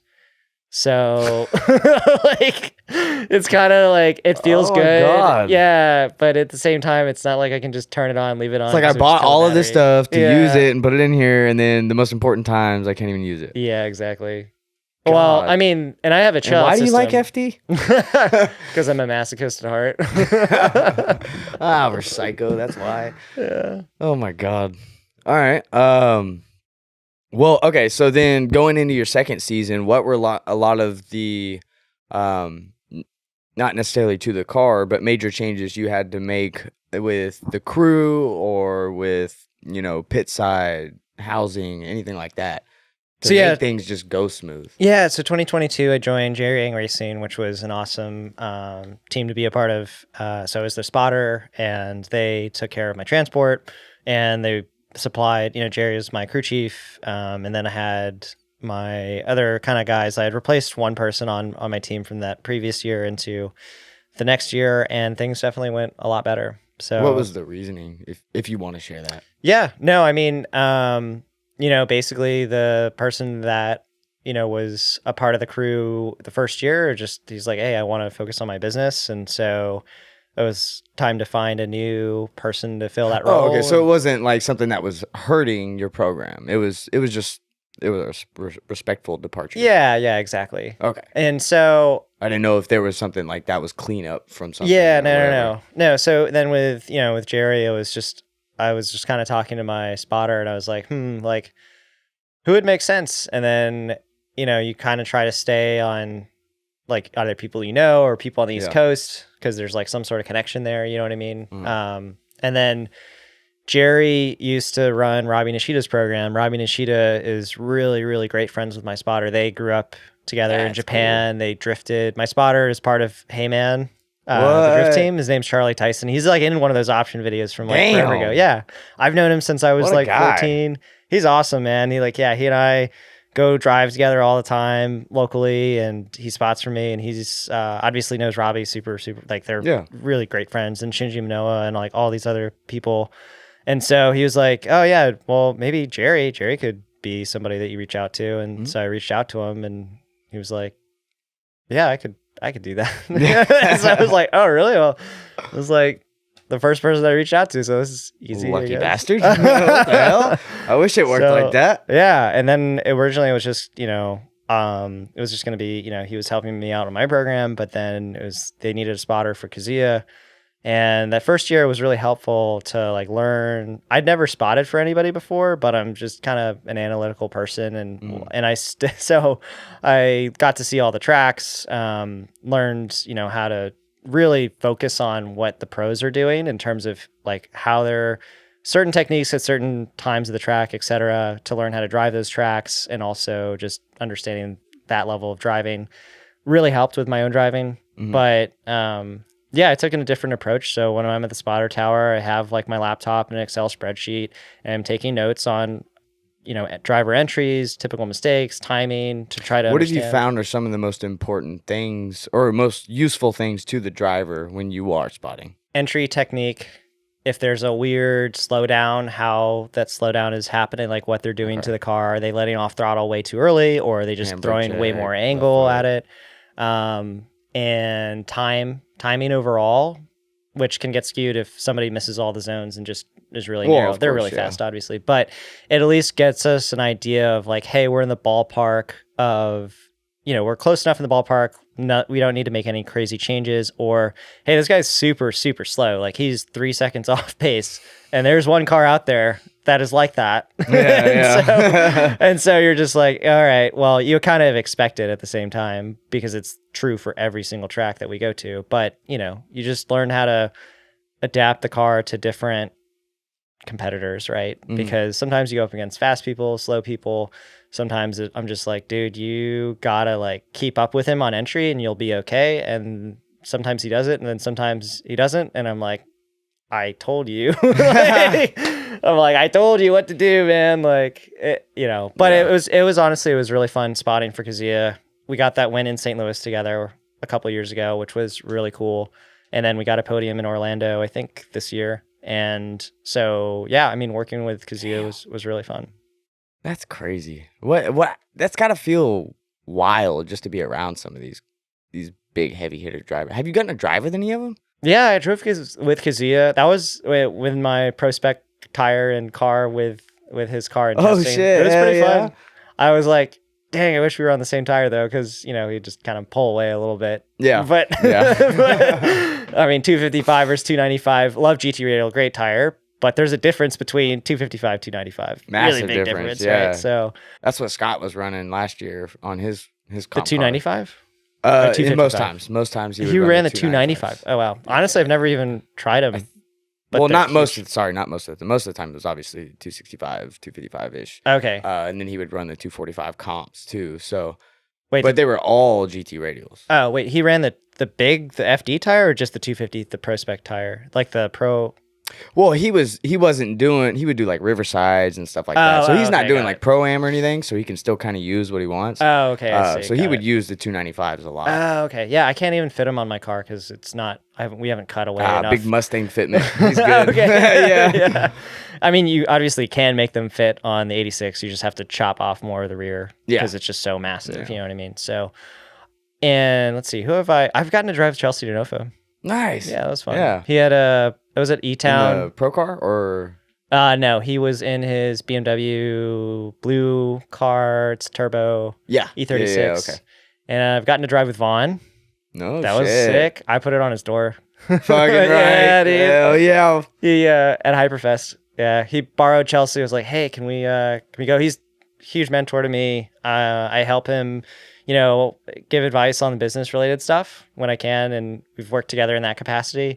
And so at Hyperfest, I was just like, hey, can we run together? And his car was broken, so he borrowed Chelsea's, and I was like, all right, time to put it on his door. Yeah. But I mean, dude, that's sick though. Demo car versus like comp car, those are very different. Like my, 3 LS1, whatever. It's his car's set up to be like loose and fun, and he gave me like the clean lead line to like just like tuck in and whatever. It was so much fun. The small amount of times I've seen him drive in person, he seems to be very open to driving with the normal guys as well. So that's awesome. I love. He's like super down to earth, man. I mean, he can get like pretty, polarizing, I guess, in drivers meetings sometimes, and people will like view that one way or another. But no, he's a legend in the sport. He's done so much for the sport, and is definitely somebody that you like look up to, and you're like, yeah, I want my program to be like that. But going back to, and I like totally ripped off one of his ideas, right? But like made it my own, and that's kind of how I view when I look at his program and what he's done. It's like, yeah, I'd like to do this, this, and this. But if I could do this like a little bit differently or whatever, like maybe like get there one day, like that's kind of the goal. It's just like, but like, hey, this is like a great example of somebody that has done phenomenally, you know what I mean? And like, you can learn a lot from him, whether that's driving or business or the way he's just built a team around him, the way he's been able to keep that team intact when like people leave, right? Oh yeah. Like even in the crews, like people come and go, but overall, like RTR is still a really big driving force. Powerhouse. And, same thing can be said with all those top teams, Jerry, Odie, Papadakis, like they build just phenomenal groups of people and make them come together, and they do awesome things. So crazy. Yeah. Do you ever hope to drive for RTR or any of those big ones? If you were handed a proposal from Odie and RTR, let's just go with those two. Because I feel like RTR is such a machine. It's like, where could I create value? Do you know what I mean? Like I look at those two businesses, Fuel Suspension versus RTR. They're very different, right? RTR is, has the factory backing, has the energy drink sponsor. Odie could easily get those things, but I think from his overall program development, it's like just a different stage versus Vaughn. And so it's like, do you want to be part of the more established more dad thing? vibes from Odie and then more party vibes from Vaughn. Well, yeah, I mean, yeah, that's for sure. But those are the two personalities. But like I talk with them both, like just in terms of just, trying to get to know them, build a relationship. Who knows where, one day, hopefully, who knows where that could lead. But honestly, like that's kind of my approach to networking in general. It's just like, hey, like I respect the hell out of you because you're great at this and you're great at that. Like, why would I not want to get to know you? Like, yes, we're competitors in some sense when I'm on Jerry's team, of course. But you can always learn something from competitor, whether frenemy, foe, whatever, you know what I mean? Yeah. Like even people you just don't get along with, people. there's things to learn from. And so it's always just interesting understanding people's perspectives and how they handle different business issues or racing issues or driving issues and all that stuff. So yeah, I don't know. In terms of answering your question, which would I rather choose? Like, I think that just kind of would have to come down to like a deal by deal basis. Yeah, I don't know. Yeah. Timing and circumstance, I'm sure. Yeah. Would be who knows? I mean, that would be awesome. Biggest wager of that. That'd be pretty sick if I had that problem where I was evaluating. Fantastic problem to have. Which one do I want to join? Oh, I mean, I feel like you can't go wrong with either. Or obviously, there's how about this competing question, proposal then? with Jerry. Do you ever find it in yourself to want to build one of those yourself, one of those teams? Build one of those teams myself. Because I like that was the original goal for LZ, was to build a team like that, and then it just ended up to where it wasn't the right business move. He just needed to join RTR, and it made sense. But like, do you think that's even possible for people? Or would you ever want to build your own team to that scale? So I guess it's like what kind of, I don't know. So there's a couple different areas when I think about a professional racing program. There's obviously the driving, then there's the marketing, social media aspect, there's the business aspect, there's the managing the crew and building the car. Yeah. Right? Yeah. 5 different things. There could be more, but those are like the 5 core functions. I don't think anybody can do all of those by themselves. Yeah, well. We were talking about this. Like earlier. you can try to do it all yourself, and to an extent, like all of us do try to do all these things ourselves. But I know, like I'm definitely not. You'll never be able to be the best at each one. Yeah, which, exactly. In order for a business to thrive, you got to be. You have to build in every team. increment. You have to have like good people at all of those positions to like make something work, right? Yeah. And so when it comes to building a team, it's like, do you mean just the car, or do you mean like that whole 5 area thing that I'm talking about? And yeah, building a team would be cool, but it's like if you have an opportunity to build off something that's already there, honestly, like that's kind of the way to go, because that's how I approach my day job as well. Would you Yeah. rather start a government contracting business from scratch? Hell no. Would you buy one because you can see it's had a lot of success and is on its way to even more greatness, and then you can add in kind of your skill sets or flavors to things and then build it from there?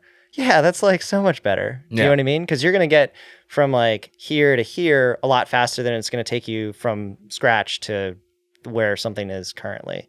Yeah. So I think I'd rather not start. Oh, I mean, at this point, it's like I haven't started. I mean, I kind of did start my own program from scratch. I mean, yeah, if you're getting an FD, you're starting your own program from scratch, race for sure. program, but just on that scale, it seems like it's truthfully not that it's not feasible, but just it doesn't seem worth it. So that's why I ask. Yeah, again, I think some people like to do that, but I would say it's easier to create value when there's already a good You got to base be more to work interested in business operations instead of drifting at that point. Yeah, I mean, I don't know. Like they kind of go hand in hand in a lot of ways, right? Like with Vaughn's content creation and the stuff that he does for partners. I mean, I can. Yeah, but like if you look, if you extracted the cameras and everything and just focused on what his like day-to-day life is, I guarantee you he probably loves just business. Probably, I would say more than drifting. He's a very like. I don't know if he'd ever say that, but like. He always talks about it as like drifting's like the fun thing you get to do, right? Yeah, it's like 90% of the time. Yeah, like 90% of the time you spend, either getting the car ready, doing the business stuff, whatever, and then finally you're rewarded with some driving. You know what I mean? Yeah. So he's a very visionary guy. I think he has a lot of really great ideas, and it comes down to he has a really great team behind him to go and execute those ideas. You know what I mean? He's very like CEO like to me. That's what he is. He's like a CEO type level. But that like isn't trying to hype him up in terms of like, CEOs are visionary people. They're not necessarily execution people. You know what I mean? Like he is obviously executed upon everything he's done, but he's also had the support of a lot of others to help him do those things and actually, and that's what I find it's really hard when you're at kind of the level that I am, where you're like, hey, I've had some kind of level of success at this where I have this license or whatever. I've competed in FD a little bit, but dude, it's like, at the end of the day, the buck kind of stops with me. Like if I don't put effort into it, no one else is going to, you know what I mean? But he has like, all right, like if he goes on vacation, he has people to continue. He has another him. He has people that like can push content out for him. You know what I mean? And it's like, when you're at that scale, you need more people to scale what you're doing, but it's hard. Being at that scale is just so hard to even comprehend. Yeah. It is wild. It's really tough. I love to pick people's brains that are like that, just because I want to know what fucking bounces around inside of there that makes everything click for you. But I mean, for him, he'll say like dude. I mean, he came in at the ground floor of drifting too. Yeah, you know what I mean. There's a lot like all those guys, Forsberg, Gucci. All the OGs, whatever, like a lot of this stuff was kind of like, they were kind of the drivers that were around when, Ford's like, oh, could drifting be interesting? And let's go with Ken Gucci. And then Vaughn kind of like was like, oh, nope, actually we're going to go with Vaughn. You know what I mean? It's just like, but they were the original people that were there when people kind of started to show an interest. So a lot of that timing was kind of luck. You know what I mean? Yeah. So they were the pioneers. Yeah. Hell yeah. All right, well, we'll stop hyping Vaughn up so much. We love you, Vaughn. You know that. But, okay, so back on some FD stuff. With the amount of good cars that are coming to drifting, like E46 is one of the main ones for Formula Drift for guys to build on a budget and it just be competitive as fuck. So now, yeah. Yeah, exactly. What would you consider like the top 3 chassis to use that could be the most competitive at not necessarily the lowest budget, but like a moderate budget? Yeah. Well, I mean, like E46, S chassis still. I guess 350Z. If you're just starting out, I guess what level we're talking about, FD level competition, or are we Yeah, talking FD level. about, So like they've okay. been driving for several years. And Oh, stuff. okay. Yeah, So yeah. I thought we were talking about like, hey, I'm looking Like to I'm done try with to my get a seat drift time ship. car. Okay, I'm got ready it. to like build a legit competitive car. I don't have the biggest budget, but I got a budget.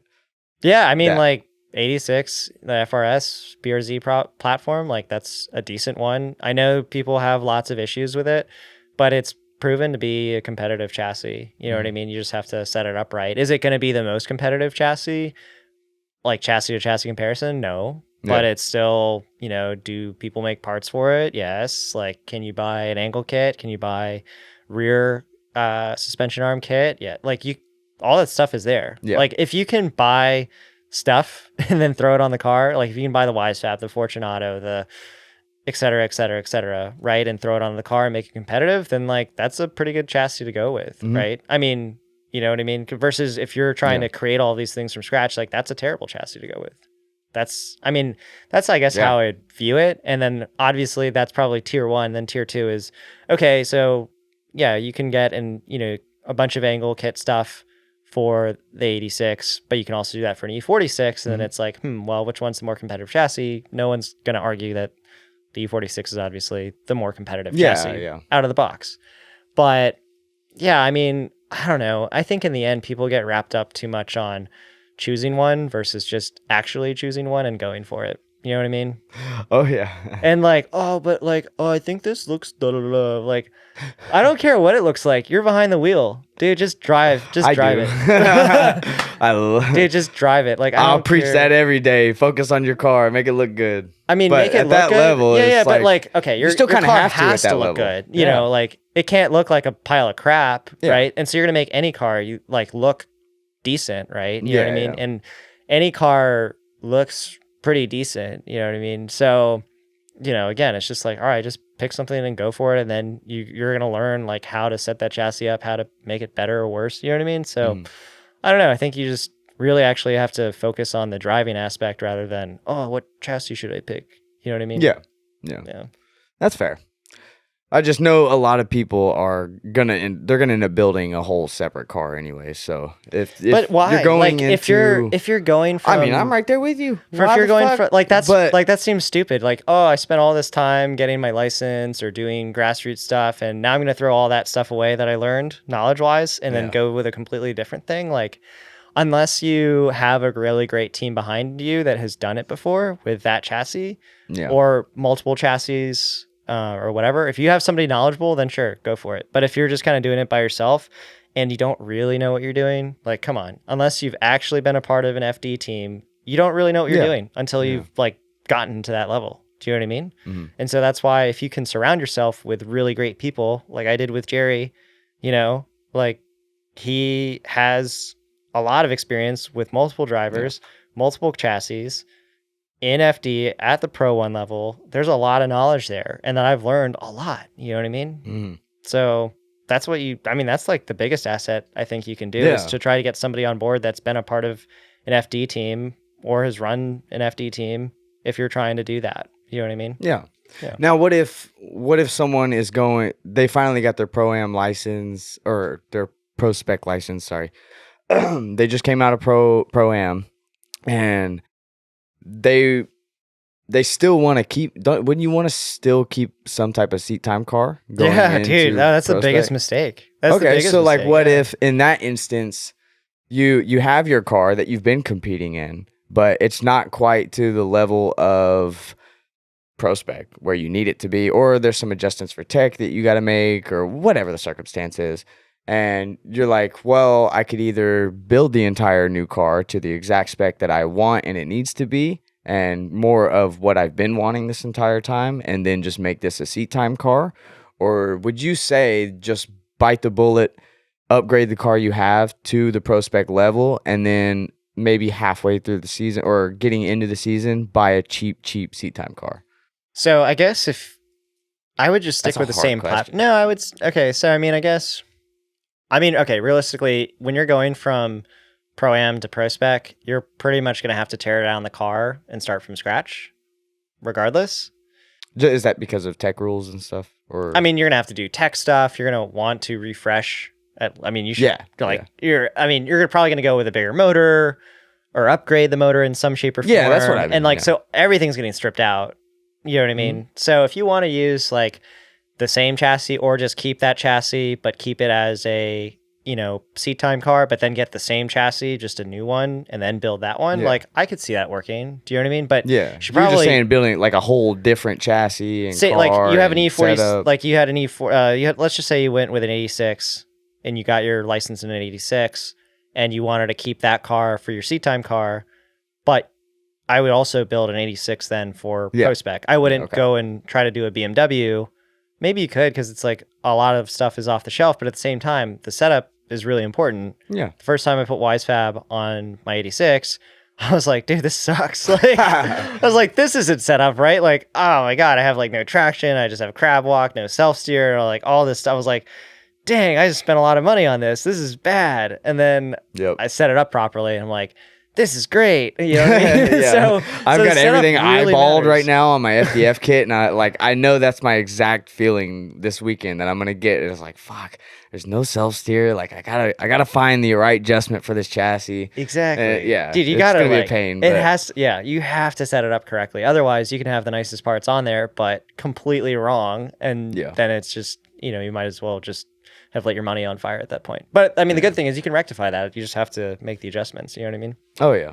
What do you say about the people that do, speaking the angle kit stuff, they get a part and they set it up and they don't set it up correctly. And their first reaction is to get mad at the manufacturer. Yeah. I hate for the life of me seeing that. Dude, angle kits are such black magic boxes. You know what I mean? Like, it's so hard because, I mean, I've had so many people complain about it, and I've kind of took of the attitude of, again, let's not reinvent the wheel. Let's figure out like what works. Just go with that. You know what I mean?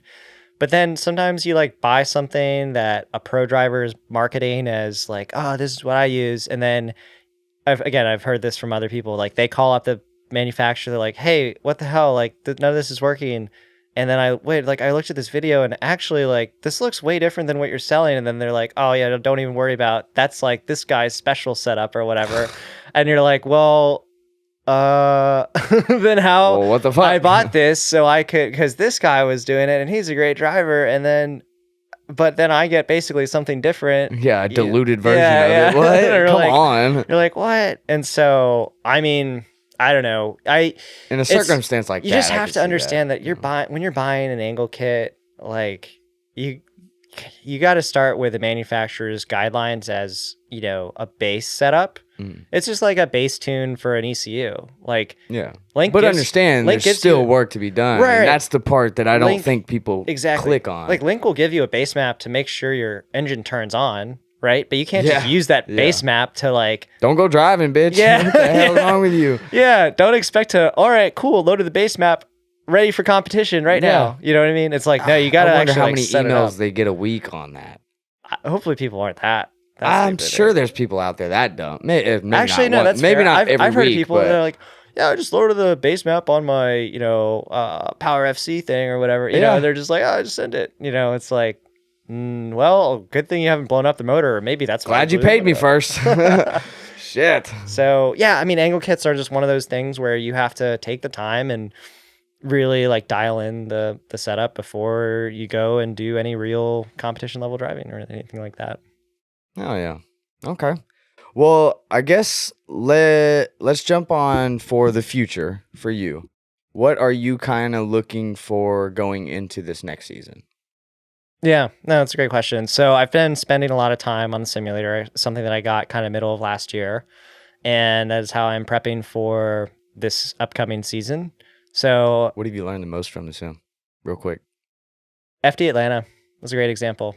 Like just the line? Mm-hmm. Okay. So I had never driven Atlanta before, and that was the first round last year. It's the first round this year, and spent a lot of time in the sim. And it was just, you have like unlimited laps to like kind of learn things. You're like, oh, let me try this technique here. Oh, like I keep missing this zone, so let me try to do adjustments here. And then when it came to actually doing the track in real life, I qualified second. So I never qualified that high before at a track that I'd never driven before. Damn. So yeah, That's like some black and white proof right there. yeah, exactly. That's crazy. Exactly. Oh, I love that. I'm not even big on Sims just because it doesn't, for some reason I can't get it down. But I'm not into video games either. So Me that neither. doesn't help. I hate video games. But, like- Kazuya did me a big solid, and it was just like, buy this, this, this, this, this, and it was like, this is expensive, but okay. How much did it end up costing? Your whole Oh, it setup? was like between the computer was like $3,500 because I have VR and I had to buy like one of the nice high end okay, things. yeah. I didn't build it myself. I just went to iBuyPower and just was like, That's what that is. need But I that. upgraded Okay. it myself so that it can handle the yeah, editing. But no, I mean, yeah, mine I use it to edit too, and it Yeah. works awesome. So, yeah, I mean that was half the cost, but then overall I would then there's the rig, there's the pedals, there's all that stuff. It's probably like $7,000, $8,000, something like that. Yeah. is it like a motion rim? No, it's though? not. No. No, So but it's VR.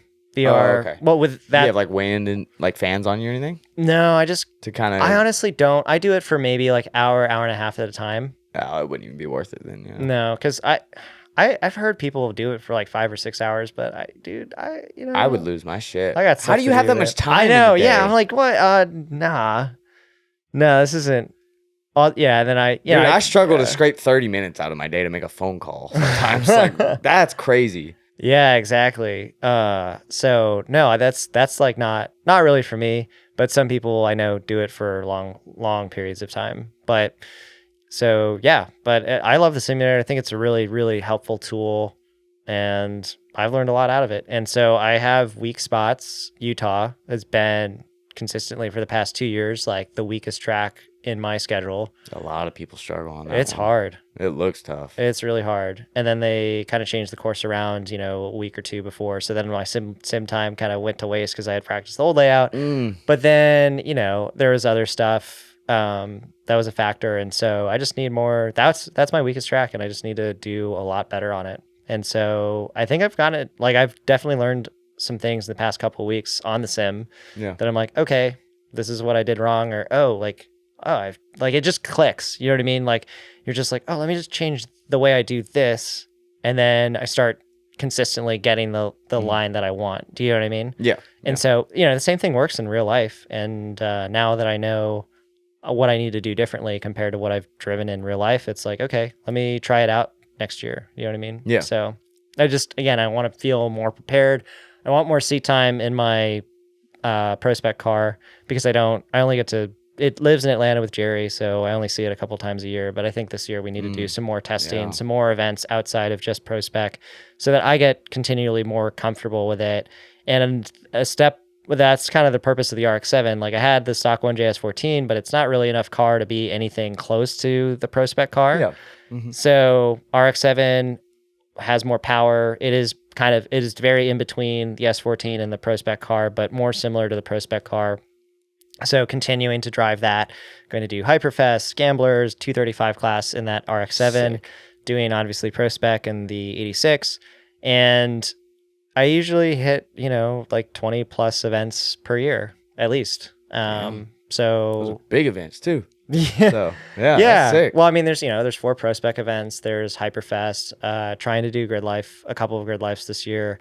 And then there's the Club Loose events. I try to make it to Pocono once a year, Summit Points right around my area. And so I do try to go to as many things as possible. Now I've kind of looked at my calendar and trying to focus on kind of the highest value events for partners, for spectators.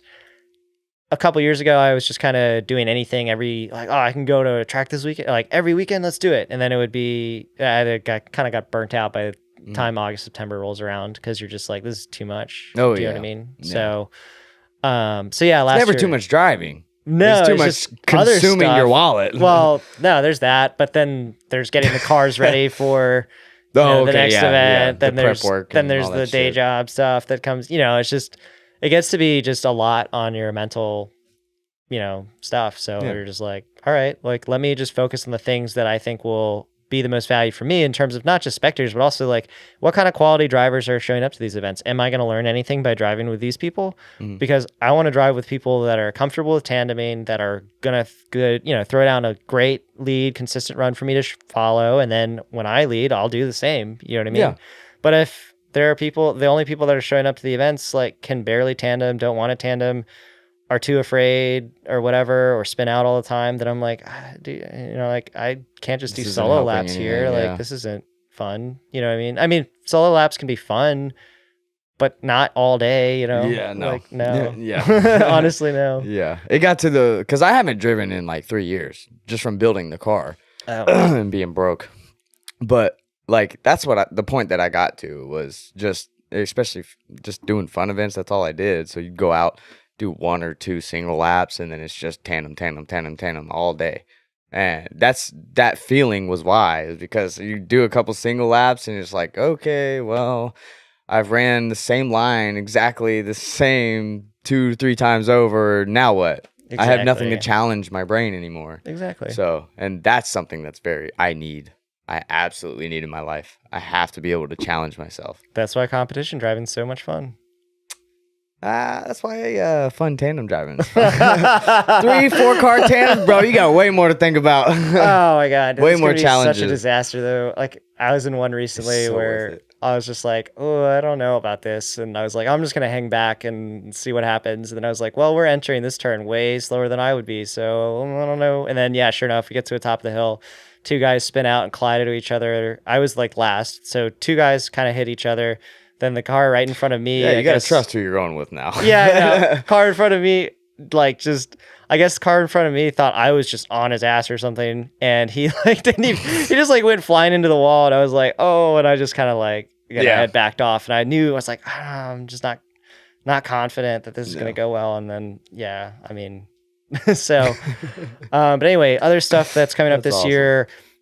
Partnering again with Fuel Lab. So they actually, if I can tell the story real quick, 2021, my fuel pumps decided to fail at St. Louis because it was 100 degrees out and they just blew up.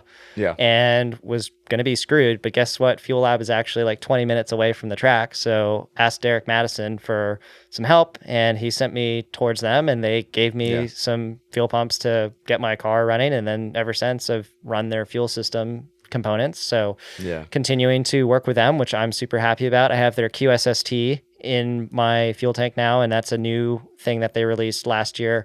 It's a quick service surge tank. And so my previous fuel setup had the surge tank behind the driver seat, and you would have to like remove the driver's seat out of the way, unbolt the stuff. There's a bunch of wires and stuff where it was like a disaster, right?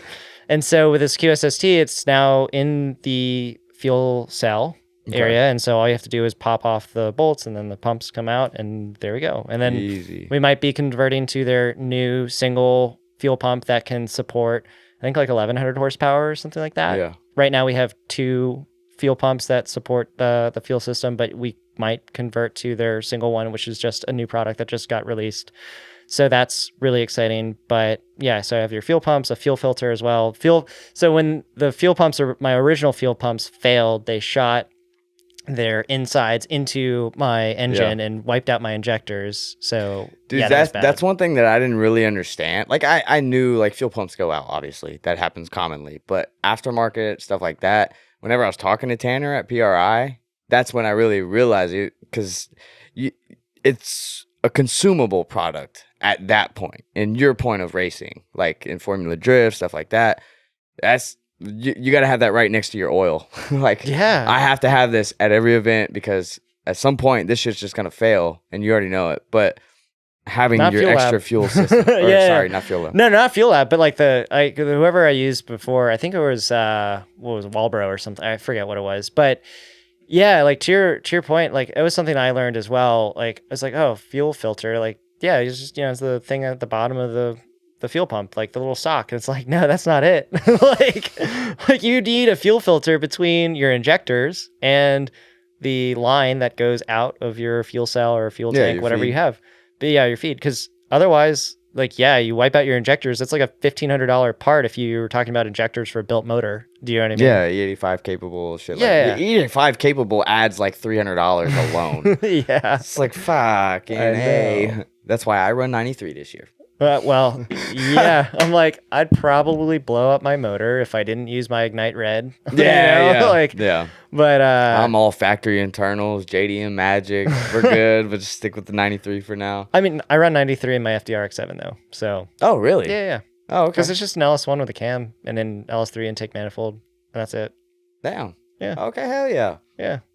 I totally expected that to be 85 at least. Nah, dude, 93 is cheap, man. Well, I mean, yeah. But... And it's only like, 380 horsepower. Although potentially we are hopefully getting a new ECU and then different camshaft. And so hoping to make a little bit more, but maybe in the low 400s ish. I don't know. So not a lot because I want to have fun. Although at the same time, like, that car does eat through tires a lot. So it doesn't. Yeah, I think it's the gearing again. Wow. Super long second gear, tons of wheel speed. Yeah. But it's fun. Like, I mean, I use it for Gamblers. The Gamblers are a great competition series. I know you don't love competition series, but I hear a lot of hype really, about the Gamblers. Yeah, it's like like the last Gambler, like half the dudes were from Canada. It was wild. Yeah, yeah. It was like all of Canada decided to show up, and it was like, oh, we could have done like a U.S. versus Canada battle. That would be fun. You know what I mean? But it was a lot of really great drivers, and then the unlimited class. I mean, it was funny. The unlimited class actually drove worse than the 235 class as a whole. Wow. And the judges were like, yo, 235 class, you guys are doing great. Reese was like, but like unlimited class, you guys are fucking up. You guys suck. And it was so true. Reese is a savage. Dude, I love Reese. Him. I've known him for a long time. He beat me at my first competition. Like, it was at E-Town. I'd never driven that track before. It was on backtrack, which is like the beginner track, ironically. But it was a US drift competition. First one I'd ever entered. I qualified by like the skin of my teeth, and then it rained. And then I went up against Dan Savage and his truck S13, which should have just blown me out of the water because I was one non-VVTi 1J E30 at the time. Yeah. But he spun out on his lead run, and then I didn't. So I got to move on, which was sick. Won my like first battle ever. And then I went up against Reese, and he like buried his tire pressure. Was running like 275s, and I was on like 235s. And like from the start, he just like took off, and I couldn't keep up. And I was like, oh man, this is tough. And I spun. That was it. But I've known him for a long time. He's a super cool guy. Yeah, I love hanging out with him. He'll be on the pod eventually. I've been talking to him about it for months and months, but yeah, everyone's just the timing. I refuse to do remote, so that's why. But that's fair. Yeah, it's hard to get from Philly or East Coast to here. Oh yeah, especially now that I almost missed my flight again. I don't know. Anybody out there, if we schedule a podcast and you gotta fly in and I see any sight of fucking snow coming, oh my god, reschedule. We're rescheduling. I'm not doing this again. I felt so bad doing this. I felt like a dick because you had to go through all that. But anyways, sorry. No worries. Well, one question I did forget to ask on the FD. Do you get a lot of hate for the LS? It's a mixed bag, interestingly. I think people are like, oh, it's not rotary. And I'm like, dude, rotaries suck for drifting. They do. What do you want for drifting? Rotaries suck in general, but I love them. I mean, dude, they sound cool. Oh, don't get me wrong. Like Mad Mike's 4-rotor FD-Rx7, like, oh, that thing sounds awesome. They all fuck. Yeah, that's awesome, man. Like, dude, it sounds sick. He's got more 4-rotors than fingers. Literally, he said that in a video the other day. Oh, that's funny. He's like missing half of his pinky fingers. Yeah, I was going to say, does he not have fingers? I was like, oh, okay. I was confused as shit because I didn't know that. Yeah, no, I didn't. But I was like, all right, whatever you say, buddy. Okay. Yeah, I mean, like, look, sounds cool. Random fact. Unlimited amount of money. Sure, I would. Yeah, if I had like unlimited amounts of money, or somebody wanted to give me a 4-rotor and pay for multiple 4-rotors that I blow up, then yeah, like send it my way. But, from this from what the FD is for, it's for a practice car that is similar enough to my pro spec level car, but doesn't require the maintenance and is not as expensive to use, right? And so it has to basically mimic my pro spec car without being my pro spec car. And that's why the LS is in there. I mean, it works. It's meant to mimic pro spec car. So that's all. That's why I like it. And I think people really like they love the body kit. They love the look of the car, and it's usually like the only one at an event. You know what I mean? I'd say Like so. there aren't very I many. don't think I've ever seen an FD. Well, no, I take that back. At Clutch Kickers. Was that your car actually? No, it No. wasn't. Okay. That was I know whose car that was. Yeah, it was like the King's Performance Yeah, because it was kind of FTRX7. the same color, No, wasn't no, it? no, no. That one used to be Danny Dominic's car, and that was like a rotary. Oh, yeah, yeah, Like yeah. Okay, that was yeah, that was a blue car. Yeah. yeah, I know what you're talking about. Yeah, so he used to. I remember seeing that thing, and he said like it just like never never really worked for him. You know what I yeah, mean? And then he sold yeah. it. So yeah, I think it's a fun car, and I actually really like the chassis. Like I didn't understand a whole lot about it, but it has tons and tons of grip. Like I have it almost to Hmm. full hard on the shocks, and it's still really fast compared to most of the cars to Damn. drive with. You know what I mean? Wow. And so there's a lot of room to like turn the grip up and Yeah. make it like crazy. I mean, but at that point, like the motor just isn't, it's 380 horsepower. It's not a Yeah. lot. So it's just like, dang, maybe if I had like brought this car into Pro Spec, I could yeah, have like the amount of power that I have, but then, there's limitations with the tire being 255. That would be an old car that I think would still market for you. I know it would be a lot of fun. But there's But then you're a playing with lot of your advice on the whole making a different car. Hey, I but you already know. playing with that. Hold on. Wait a second, because your advice was but the FTRX7 was already well set up before I got it. okay. Fair Yeah. enough. So like won't I argue knew that it then. was like I had driven the car before. I knew it was capable. It was a capable car. Yeah. And so it wasn't really learning anything. It was more just like the setup changes that I've made have just been small tweaks here and there. Do you know what I mean? Like Yeah. more reliability stuff than anything else. Like it didn't have a power steering cooler. Now it has a power steering cooler. It had to get a new rack. Okay, got the rack rebuilt. Like stuff like that, or better fans, Common or stuff. yeah, like the ECU really needs to be better because it's again HP tuners and just bad. So yeah. Okay. Well, cool. I guess, do you have any hopes for the next FD season as far as gaining licenses, or like what is your dream for the next season? Right. So I mean, if you're in Pro Spec and you don't want to be in the top 3, then you probably shouldn't be driving Pro Spec, right? Like what's the point if you're not trying to be at that level, right? And Yeah, so of that's course. that's obviously the goal, is to be at that. And I've luckily been able to have consistent progress over the 3 years. So first year was tied for 19th with like 5 other people. Second year came in 11th. Then this year came in 8th. So it's been a nice You're little working your way up. yeah. Yeah. And so again, this year it's like really would like to be on the podium. I think I can do it. I just need to fill in those gaps that I know I have. Yeah. Do you think that's important for people to understand, is that the first couple, probably 3-4 years, you're not going to get anything out of FD? Or not In what terms you want? in terms of what you want. So that's the other thing. It's like, people like to hate on Pro Spec or Pro 2, like they even call it Pro 2. It's not even Pro 2 anymore. Yeah. You know what I mean? So it's gotten way more competitive in the last couple of years. If you go back and watch, even on pro level, if you go watch Atlanta from like 2018, 2019, most of those guys miss the second outer zone, because it's really, that's the hardest part of that course. And then in Pro Spec, I was hitting it every single time except my top 8 battle, but you know what I mean? Damn. Well, because top 8 battle is at night and I hadn't driven at night before, and it's a little different when there's like a light blinding you as you Oh, go up yeah. the hill, and I Yeah. was like lost all frame of reference of like where I was at the track, and I was like, oh man, I'm like so far off that zone. But in terms of just like level of progression, like Pro Spec is now actually, I think, really interesting to watch. Like some of the battles are really, really close, and the driving has gotten so much better, so that it's a lot harder now to compete in Pro Spec than it was, 2018, 2017, 2016, 2015, whatever, Yeah, all those years definitely. ago, when it's like, oh man, like even these like top 16 or top 8 battles, like the people that are winning are literally just putting a run down and the other guy spun out. And it's Yeah. not like that anymore. So I would say the battles get really intense once you get into top 8. And then after that, like that's where you better be driving at You're drawing your the Pro 1 top line. top level. Yeah, on your lead and your chase. Top 32, if you're qualifying really high, there's a good chance that as long as you put down a clean run, you'll be fine. Same, and then top 16 can be pretty competitive. That's, again, if you just, the qualifying high really helps. Yeah. So Yeah.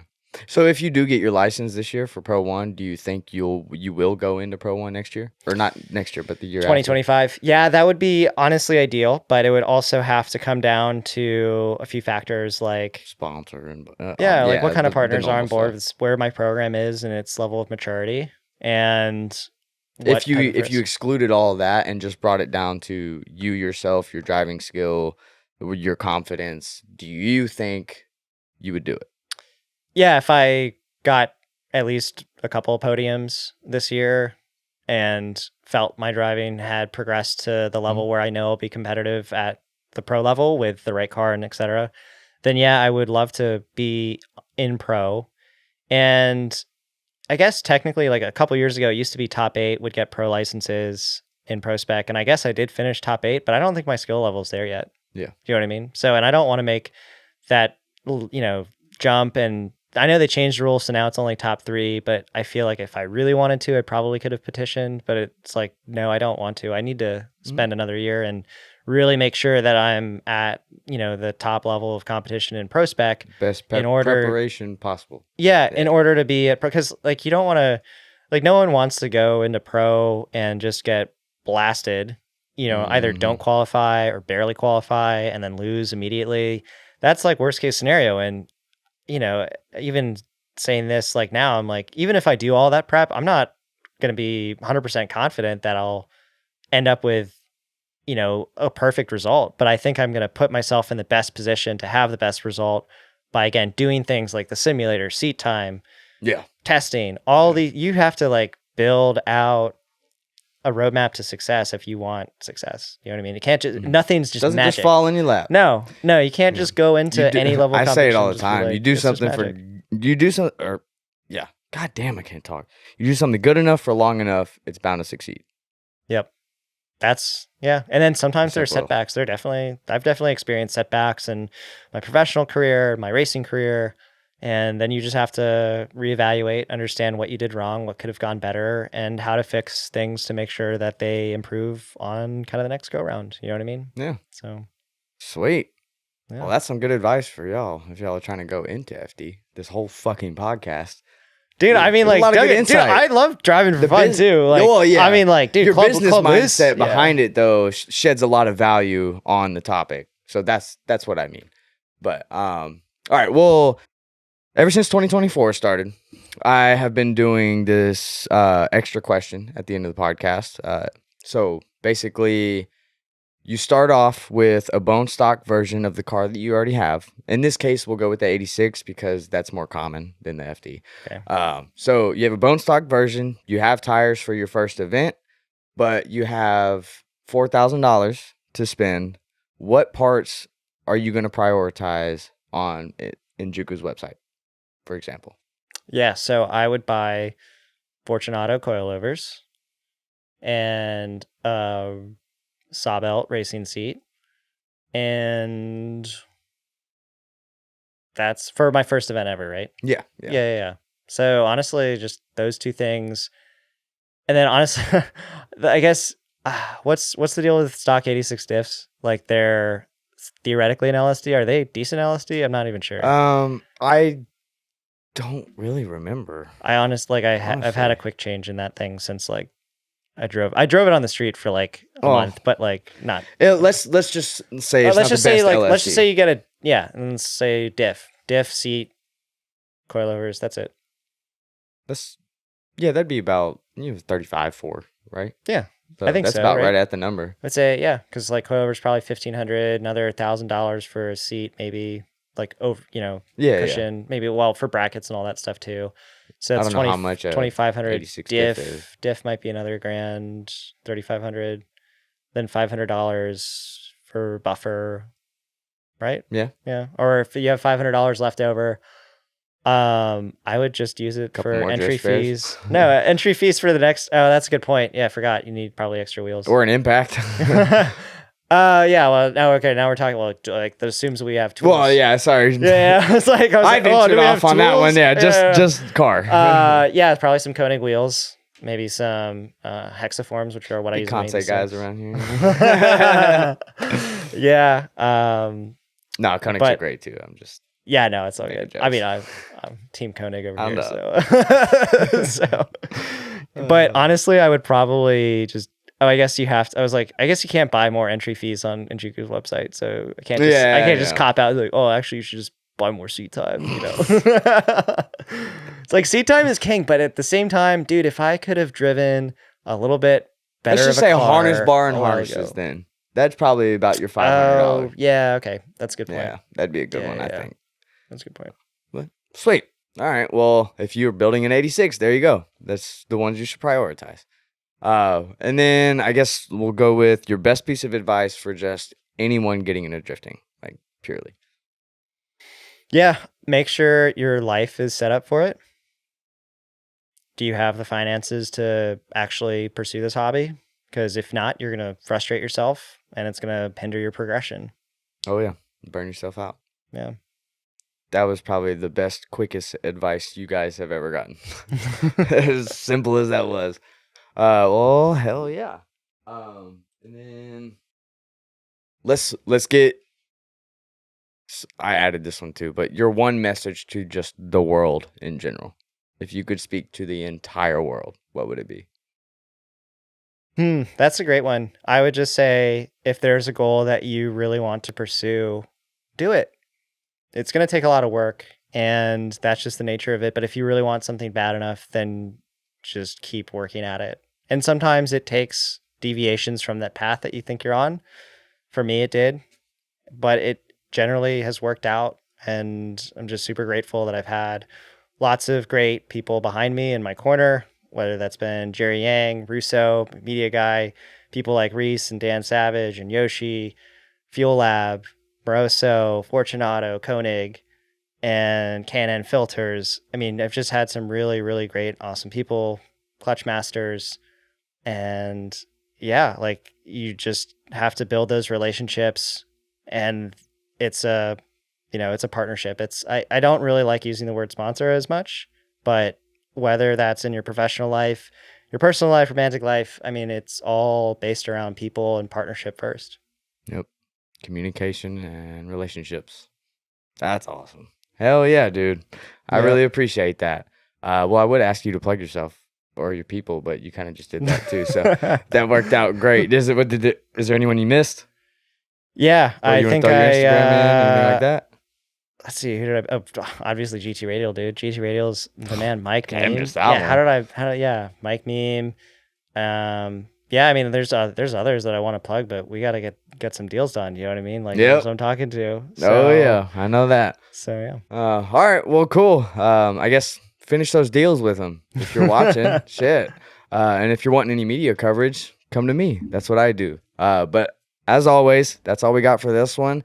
Make sure you're hitting that subscribe button and turning the bell notification on, and all the parts and stuff majority of them that we talked about, you can of course find them on Enjuku's website, whether it's wheels, tires. Oh, they sell some tires, but body kits, anything. So yeah, and grab the merch too if you haven't already. If not, I appreciate you watching. But that's it. See you each Sunday for a new episode. Stacking way up to the ceiling. Trust no bitch, can't catch no feelings. I've been taking long flights from the Bay to Ibiza. Hit home runs, I'm a ball like Jeter. I just want 4-4-4, then I leave. I'm a young pop star, call the boy Justin Bieber. Got a little money if you want, I can teach you. Whole life a movie, you can watch it.